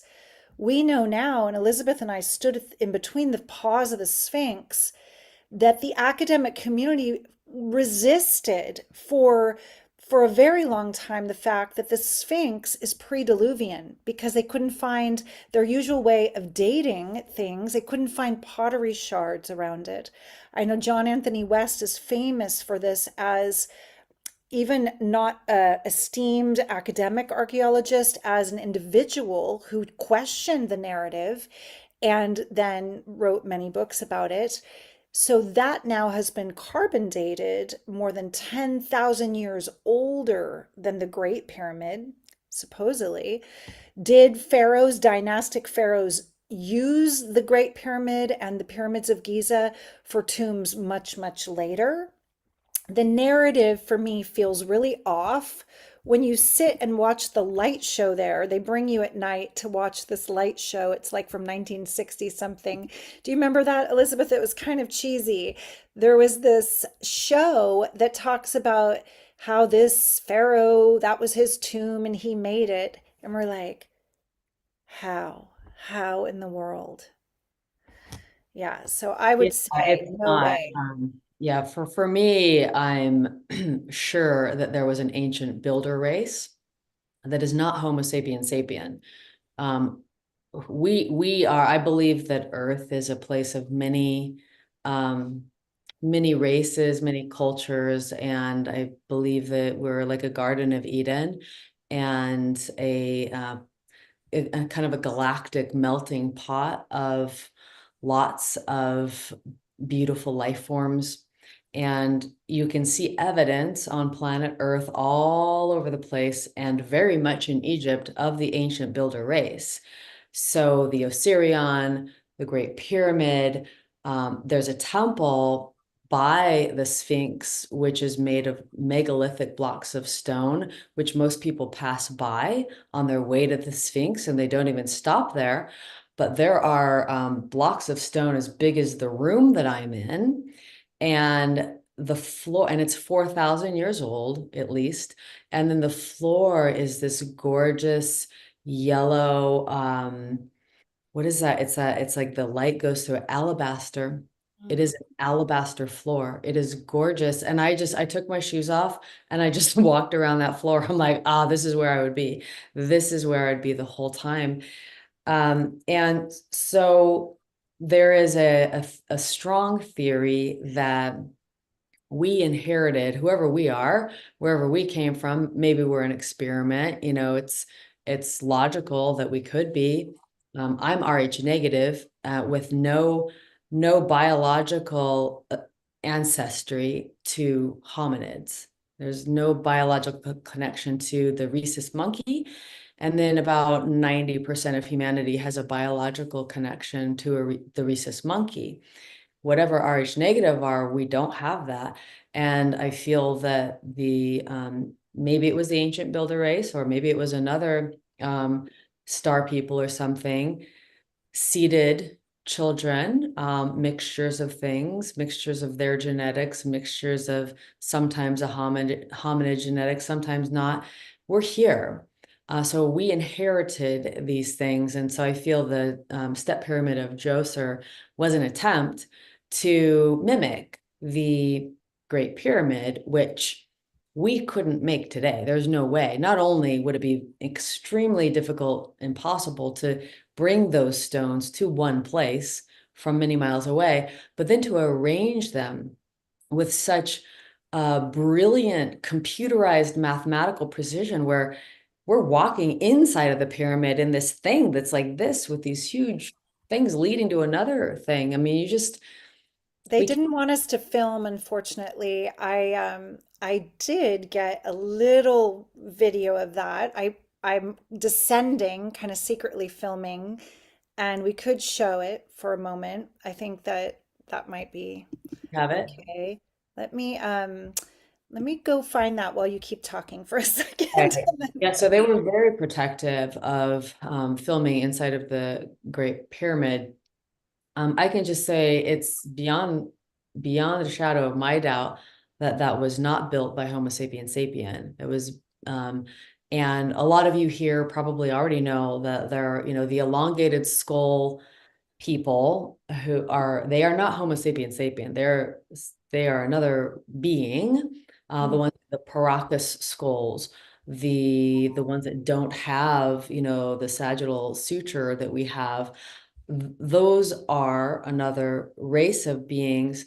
We see those people in Egypt, but I don't know if even they are the ones that built it. I have this feeling that there was this beautiful builder race. They came and they're the ones that put down this amazing structure, seeded us. I don't know if we're some spiritual or scientific experiment, but here we are. They gave us culture, they gave us agriculture, they gave us law, they gave us these beautiful teachings. And if you study the Anunnaki at all, Inanna brought the MEs. They literally call them MEs, and they are like downloads of entire systems of information. So lineages, if you will. So the martial art lineages, the sacred sexual teachings and lineages, these are all the things that Inanna brought to her people. So it's quite fascinating. I truly believe that our ancestry are star people. We're mixtures of spirits. And then in this 3D world, there are many, many beings. And so I feel that in Egypt, you can see it. Let's actually show them a Serapeum of Saqqara. That megalithic structure. I found that. So I'm going to share this with you all. So Elizabeth is featured in this video too, and this is a very fascinating short video. That can make this granite wood draw a little more precise hieroglyphics. Yeah, she wasn't buying the hieroglyphs, came with the original machine cut. These are massive, massive stones.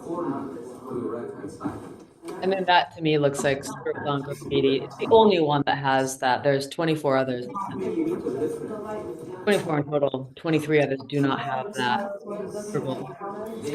You can see the precision of this giant 100-ton black granite stone. And Elizabeth was really questioning the narrative that these scratched on hieroglyphs came with the original stone. It was brought like almost 1,000 kilometers away, over 100 tons, and there's 26. 24 of them. Oh, 24? Okay. So That's the only one that has those scratch marks in it, if you will. And they're not precise, they're not straight lines. They're clearly somebody doing it afterward, because the other ones don't have it. All the other ones, they're polished to a mirror finish. And people have gone there. They have gone to the Serapeum, and they have taken machinists, they have these tools that they measure the precision of stuff with, and they've taken those tools, and these things are like they're beyond machine made. So yeah, I don't think we can do it today. We certainly can't haul. I mean, there are 100-ton blocks of stones. There are statues of Ramses that are 100 tons, where the granite comes from miles and miles away.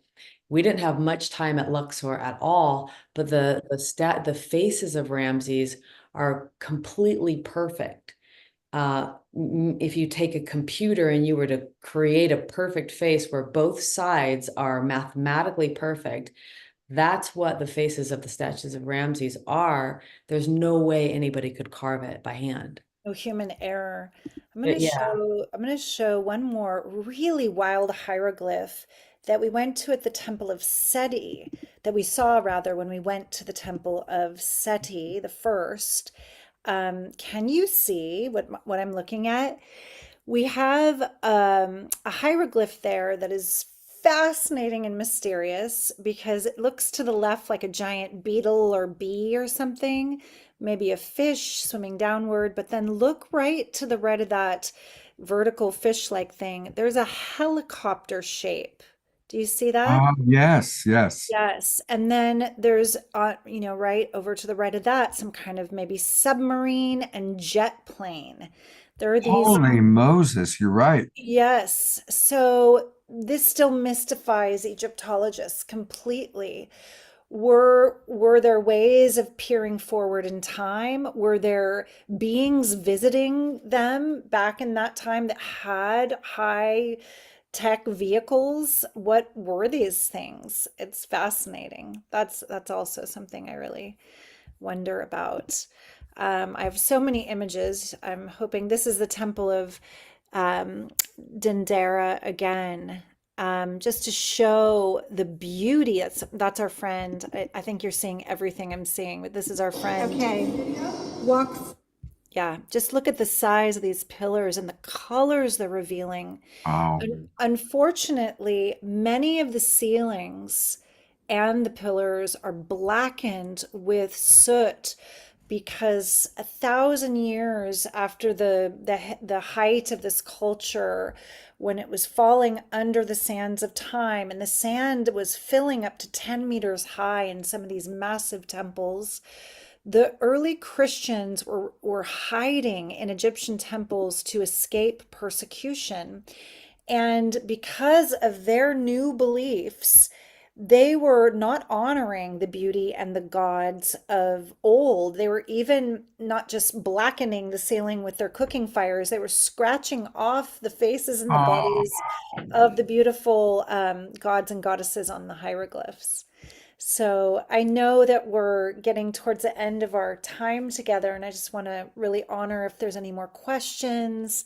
I do want to say that I found it intriguing and a bit like my nervous system and my heart was like, wow, the Egyptians were so fascinated by the afterworld. The dynastic Egyptians, the pharaohs, were so set on preserving their identity and their wealth and their possessions on the other side of the veil that they lived in preparation from the beginning of their reign in the biggest tombs and the biggest things, like the biggest doorways, the biggest temples. There was a lot of ego in the pharaohs.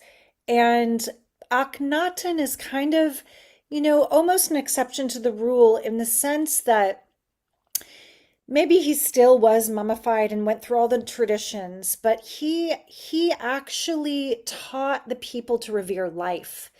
And he wanted to take some of the power away from the priesthood that was really, they had a good racket going with all the gold and all the things they would ask from the people for each god, for each festival, for each ceremony.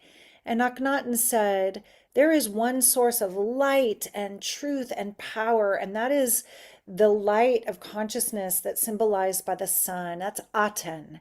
So it became more of this, in a way, monotheist. No, I can't even say the word monotheistic. The one God. He wanted us to worship the oneness, and whether they poisoned him for that. I know that his son, who we know as Tutankhamun, was Tutaknaten as well, that he was meant to carry this lineage forward, but the priesthood was too powerful because working on having people enrolled in this worship of many gods and in the same culture of preparing everything for a good afterlife and all that they'd have to give to the priests to prepare in that way. Akhenaten came in and said, honor the beauty of the Nile, honor the sun, honor the living creatures. And he was the first to really show hieroglyphs and images of him with his children in this loving way during his life, and not just about his passing in his tomb. And I believe he may have had one of those elongated heads, Elizabeth. He did. He had an elongated skull, and his children had elongated skulls. And I believe it's Nefertiti was his wife. She had an elongated skull. So they were those people. And then interestingly enough, the priesthood hated Akhenaten, and they destroyed a lot of his. We don't even know where his body is. Who knows what they did with that? So it wasn't popular to take the religious political power away from the pharaohs. So yes, you can feel that, and as time goes on, it feels like it descends, more and more and more and more into ego, which is kind of how things are. And but there is a real beauty and power there. Egypt really harmonizes with the time that we're in now. Samhain, Halloween, Day of the Dead, honoring the afterlife, remembering those who have gone into it, remembering our loved ones that have passed on, and that they're still able to hear us, and they're still interested in being a part of our lives, which is why we create ancestor altars. And I love the Day of the Dead because to me it still carries the spirit of this time more so than Halloween, because the Day of the Dead, what they're doing is they're honoring their ancestors. So I brought my dad into my bathroom now, and I've got my dad in my bathroom, and I'm talking to him in the mornings, and asking him to help me with things. And I'm going to create my little more formal ancestor. I'm going to bring my ancestors all on like one of my main altars in my house, and give them some offerings. So typically anything, white, either white wine or cream symbolizes the masculine, and red wine or fruit juice, feminine, mother, father lineages. Everyone likes chocolate, even the ancestors, right? Fruit, butter, life, the water of life, and really anything you want. So this is one simple way that you can honor your ancestors. And just like Scott shared, I mean, what a powerful, magical visitation. So they want to help. They want to help us with the things that we're struggling with, because you are the crown of their existence. They all had all of their children to have you. So, you stand as this flower with all of your lineage behind you, all of your ancestral lineages and our spiritual lineages. So right now, those of us that are walking this earth path right now, we have so much support and love for us. So all we need to do is open up to it and tune into it and honor them and ask for their assistance.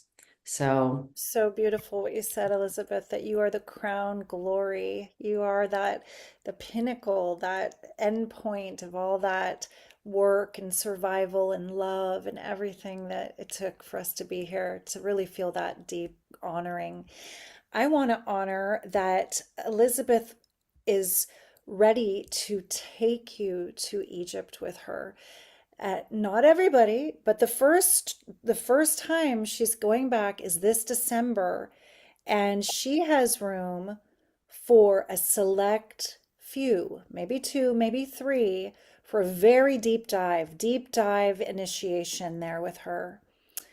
And this is her page, Elizabeth yeah, and then Seraphine. March I'll be doing a larger group, but this December, like if there's anyone that feels called for like very kind of personal initiation, I'll be there in December. And this page is my website is elizabethseraphine.com, and this is sacred-egypt-tours. And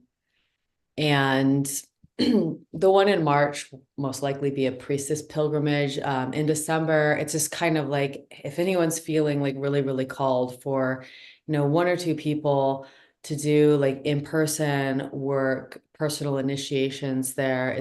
Egypt is magical.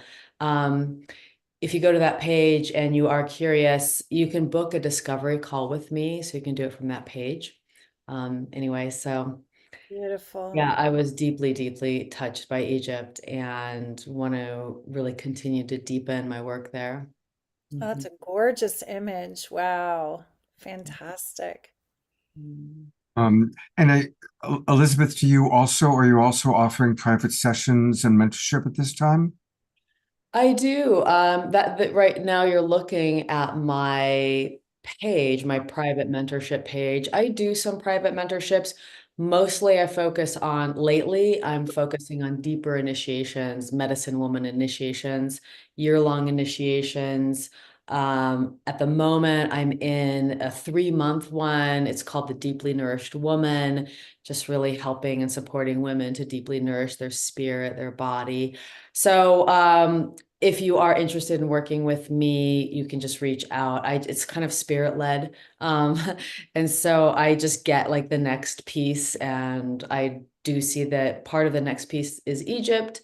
And yes, I have I something fun that just whizzed into my awareness.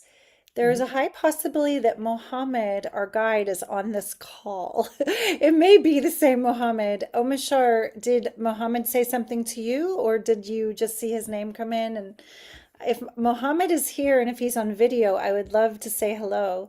We had a beautiful, In and I had a feeling that he might have been associated. So Mohammed Essa, brother, if you want to turn your video on. yeah, if it is the same Mohammed, There he is. it, He's it is he here? There are so many Mohammeds there. Both of our guides were named Mohammed, so it could just be a Mohammed. But if it is our Mohammed, we'd love to say hello and see you. And Yes, Mohammed's his camera's still off. Brother, you can speak if you like. yes, Wow. okay. Hello, Wow. hello everyone. I'm Mohammed Isam from Egypt, but I'm not your guide. okay, Oh, you're not our guide. You could be our guide, though. thank you, Mohammed. We had maybe if you're still in Egypt, Elizabeth, will see you there soon. Hello. We had a wonderful guide named Mohammed that. Someone asked earlier and said that some Egyptians do not like to be called, they don't like to be called Arabs. They are some very devout Muslims, and so beautiful to hear the minarets 3 times a day and that evoked such deep feeling. I asked our one guide, Mohammed, um, how do you balance your religion, your Muslim tradition, with honoring the temples and honoring the old gods? And he said, we're still Egyptian, and we very much honor the temples and the gods. And he would take us to touch certain hieroglyphs to feel the energy, and very much was in deep, deep honoring of it. Is there anything you would share? Do you live in Egypt, Mohammed, or? Oh yes, I live in Egypt, and actually, I started to be interested more in the ancient Egypt history from few years, and as you say, it doesn't conflict to be interested in our history, and actually, I started to study more about the ancient Egyptian, and actually, I'm an engineer. I used to work for IBM, and now I'm to the spiritual world more, and I work as a holistic coach, and I started to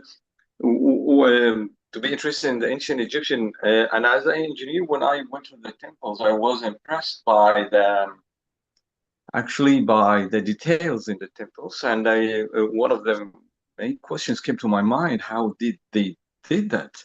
Yeah. With such a precision of engineering, it's impossible to be done nowadays with the equipment that we have in engineering. And because the temples is very precise. If you, for sure you will go to Egypt, and many of you, and I encourage you to come to Egypt. It's your country. Thank you, Because it's Mohammed. because I see Egypt is part of the human history. It is not just a country; it belongs to everyone. So Beautiful. if you will go to I will share just a few, just a small information, and then I will let you continue your Zoom call.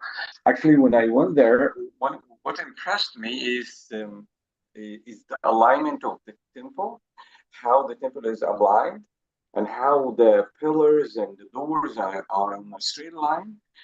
When I measured that, because I had something like equipment, I measured that it's almost zero error. Zero error, the alignment. Oh, and that's really from the perspective of engineering, that's almost impossible to be done.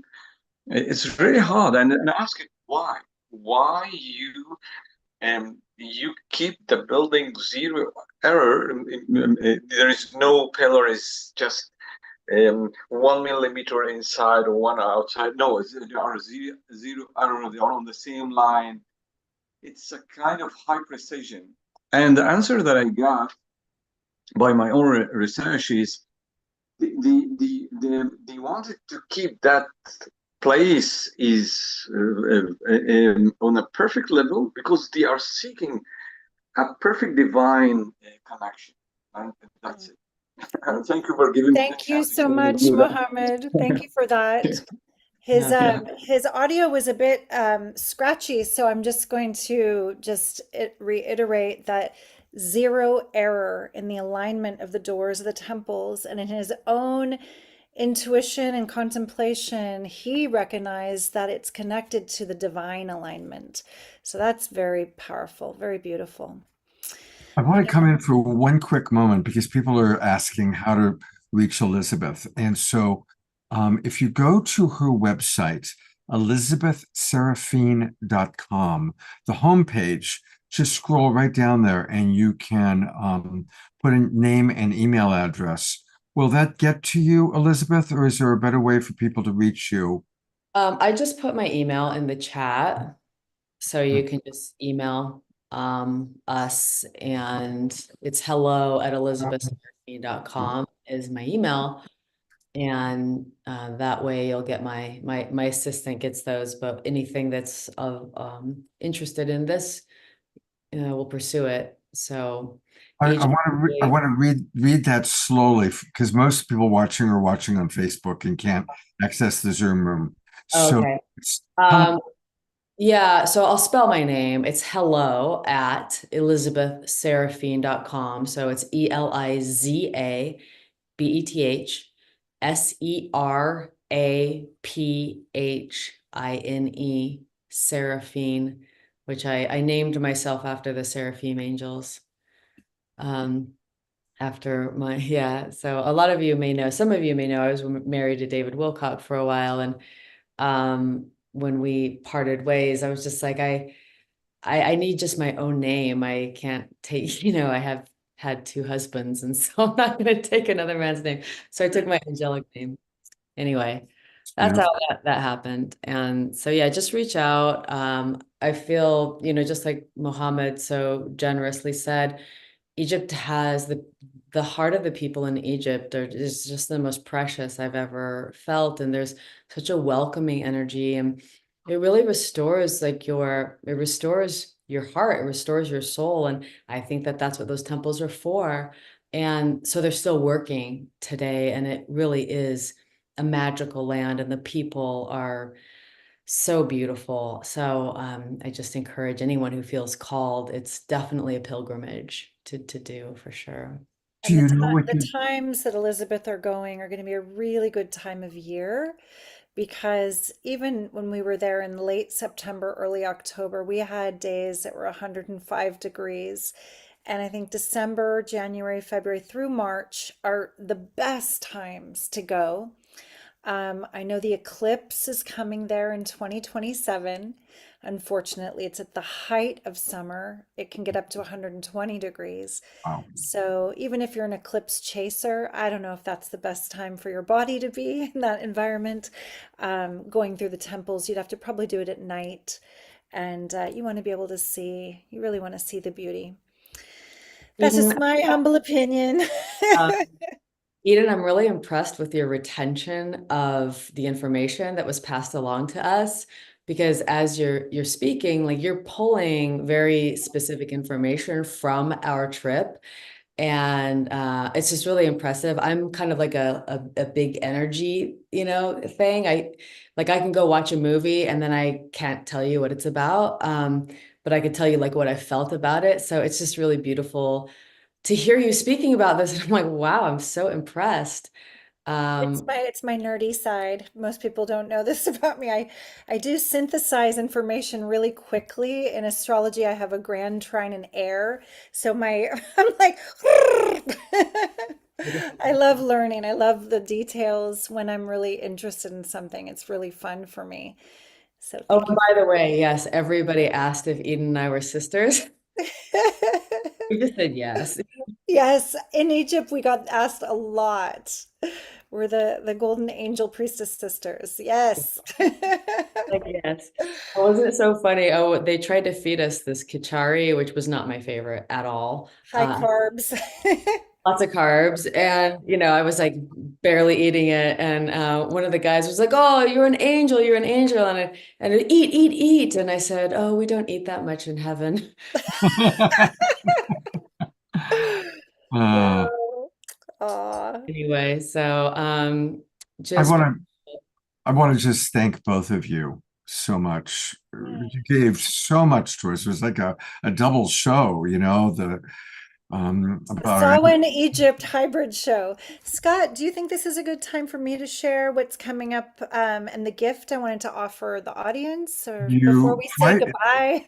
that's exactly where we're going. Oh, yay. So go ahead, and I want to share both things. So do you want to start with your priestess training or with Yes, we've opened the gates to the next year-long priestess training, and this is called the Mysterium. It is the online version of the deep dive with the divine feminine archetypes that takes you through 13 moons, which is one real year. We have 13 full moons. You can join the wait list, and what that means is that I'll reach out to you for giving you more information, the application, and the opportunity to interview directly with me. There's more information on the page about it, and they can scroll down later if they go to EdenAmadora.com. On the top nav bar, you just click on Priestess Training. And that is coming up next year. We start at Imbolc, which is another one of these beautiful turn of the wheel Celtic names. It's early spring in the beginning of February, and we go a full cycle into the mystery. And this next year's cycle is really focused on claiming your own magic, awakening your voice, connecting to the goddess that lives within you so that you can share your gifts here in this world that so needs us, needs the guides to step forward with a big toolkit. So we have a lot to share with you around priestess tools, embodiment practices, and ways of navigating in a rapidly changing world where, as we know, it seems to be sometimes, is it evolving or devolving? There's a lot of apparent division and tension in the world. So those of us who are committed to a path of heart and walking in love, as love, for love, this is for you. And then, Scott, the next thing is a gift. So if you want to share the page again, on my nav bar, you can click on courses, and those are the self-study courses. And what I'm going to do is I'm going to offer you a coupon code for 50% off all of my evergreen programs, my self-study courses. Some of them are already very, very affordable, and they are all dealing with the divine feminine in you, how you can step into the temple of your body as the living temple, how you become more magnetic. That one possibly is more for the women.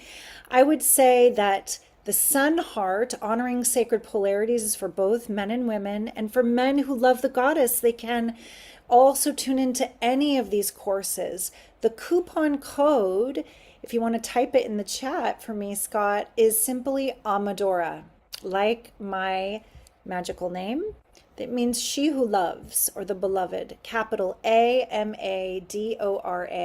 And that will work in the checkout of any of the self-study courses. So you can have fun with that as a gift from me for the holidays to support your journey through the darker turn of the wheel, that these tools may really serve you. It's only capital A. Then it's a lowercase MADORA. As a coupon code, it has to work with the right capitals and small letters. Thank you so much, Scott. So that's my gift for the community. And it's such a pleasure, such a joy and honor to be with all of you again. And so fun to receive all your questions and just the great conversation with Elizabeth. I loved our night. Beautiful. Yeah, I have a gift if you go to my website. On the homepage, if you sign your name in, you'll get my video, How to Navigate Like a Priestess. And it's good for men and women, but how to navigate like a priestess right now, these times we're in, these waters that we're in. So yeah, if you put your name and email in there, you'll get that video, and it's probably an hour-long video or something on that. Yeah, nice. Thank you. We'll see what happens. We'll see if it works. Well, I hit submit. It took me somewhere. You might get an email. You're probably going to get an email from Yeah. It said, thank you, we've got in your request. So I'll take a quick look and see if it came in my email. I want to thank both of you so much. And I'm remembering, Elizabeth, when you and I were on the phone talking about having you on the show, and I got to connect you with Eden. I think you and Eden, and look at what an extraordinary thing that's happening. I have a feeling it's just the beginning of what the two of you might be creating together. It's funny, the universe had the same idea. Yeah, goddess heard you, Scott. That was super fun. I'm going to also kind of close with a thought about our ancestors. And some of you have heard me say this before.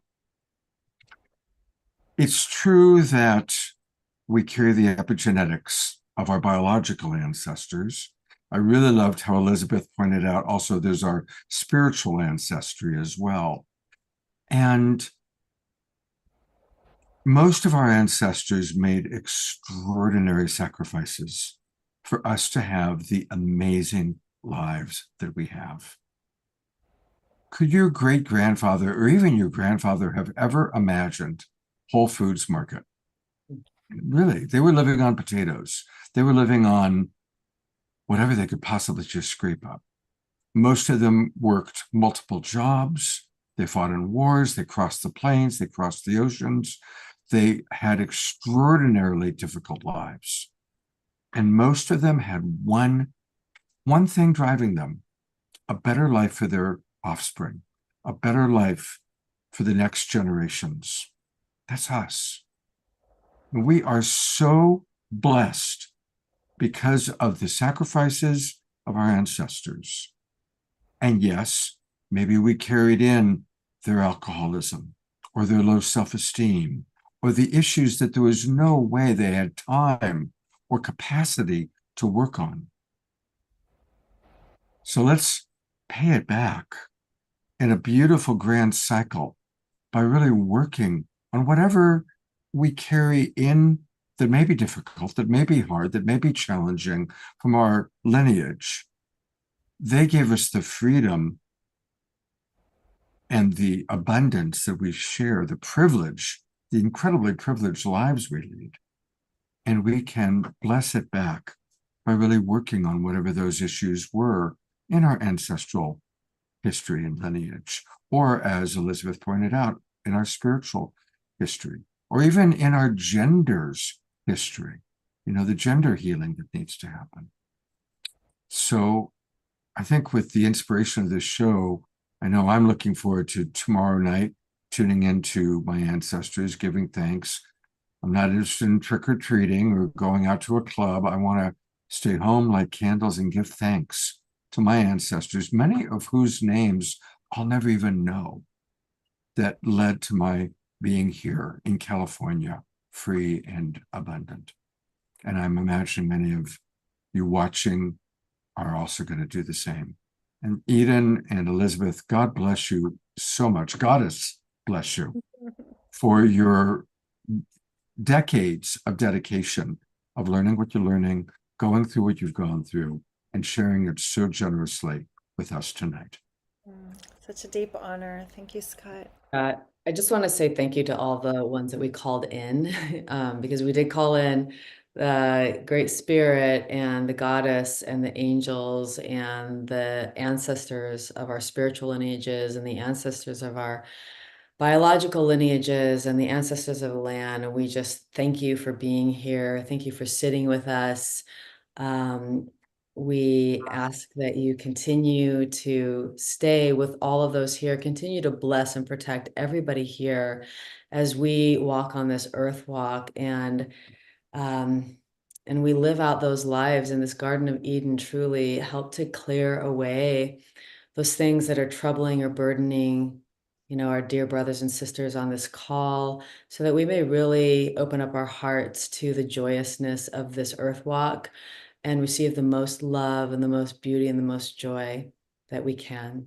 So, amen. Aho. Oh. Aho. Thank you, ladies. And as we always do, we're going to conclude the evening with Omashar. Yay.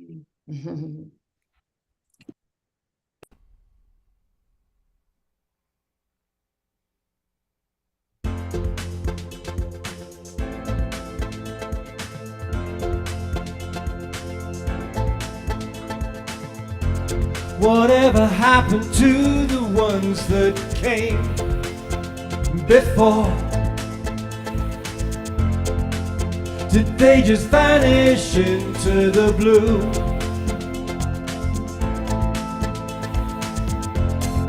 Maybe they're living the dream we know to be true, and reaching their hands back out of the blue. My heart is so ready to embrace all that's new.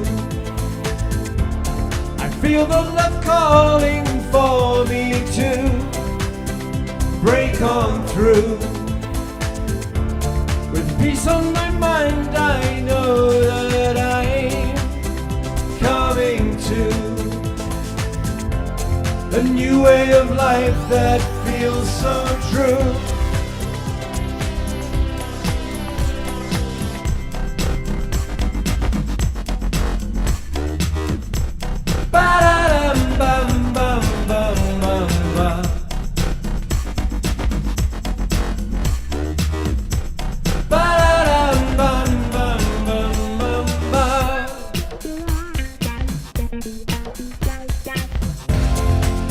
There's nothing here to hold me back from you.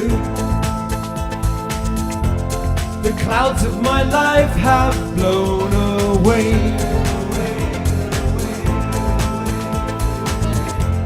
My lightness of being lifts me every day. I find myself feeling not so blue.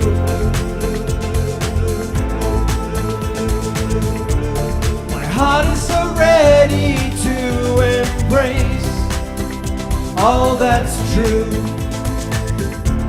I feel the love calling for me to break on through. With peace on my mind, I know that I'm coming to a new way of life that feels so true.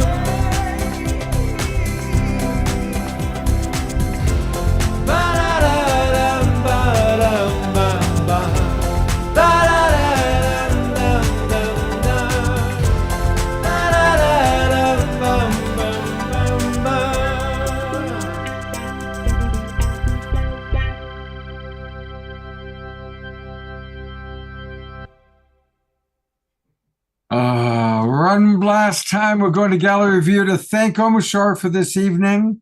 And again, to thank Elizabeth and Eden. Thank you so very much.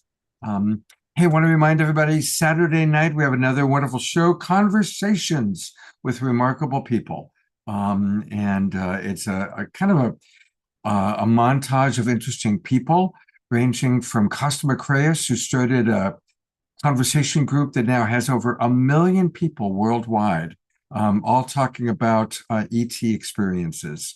My co-host, for the first time co-hosting, Melissa Fleich.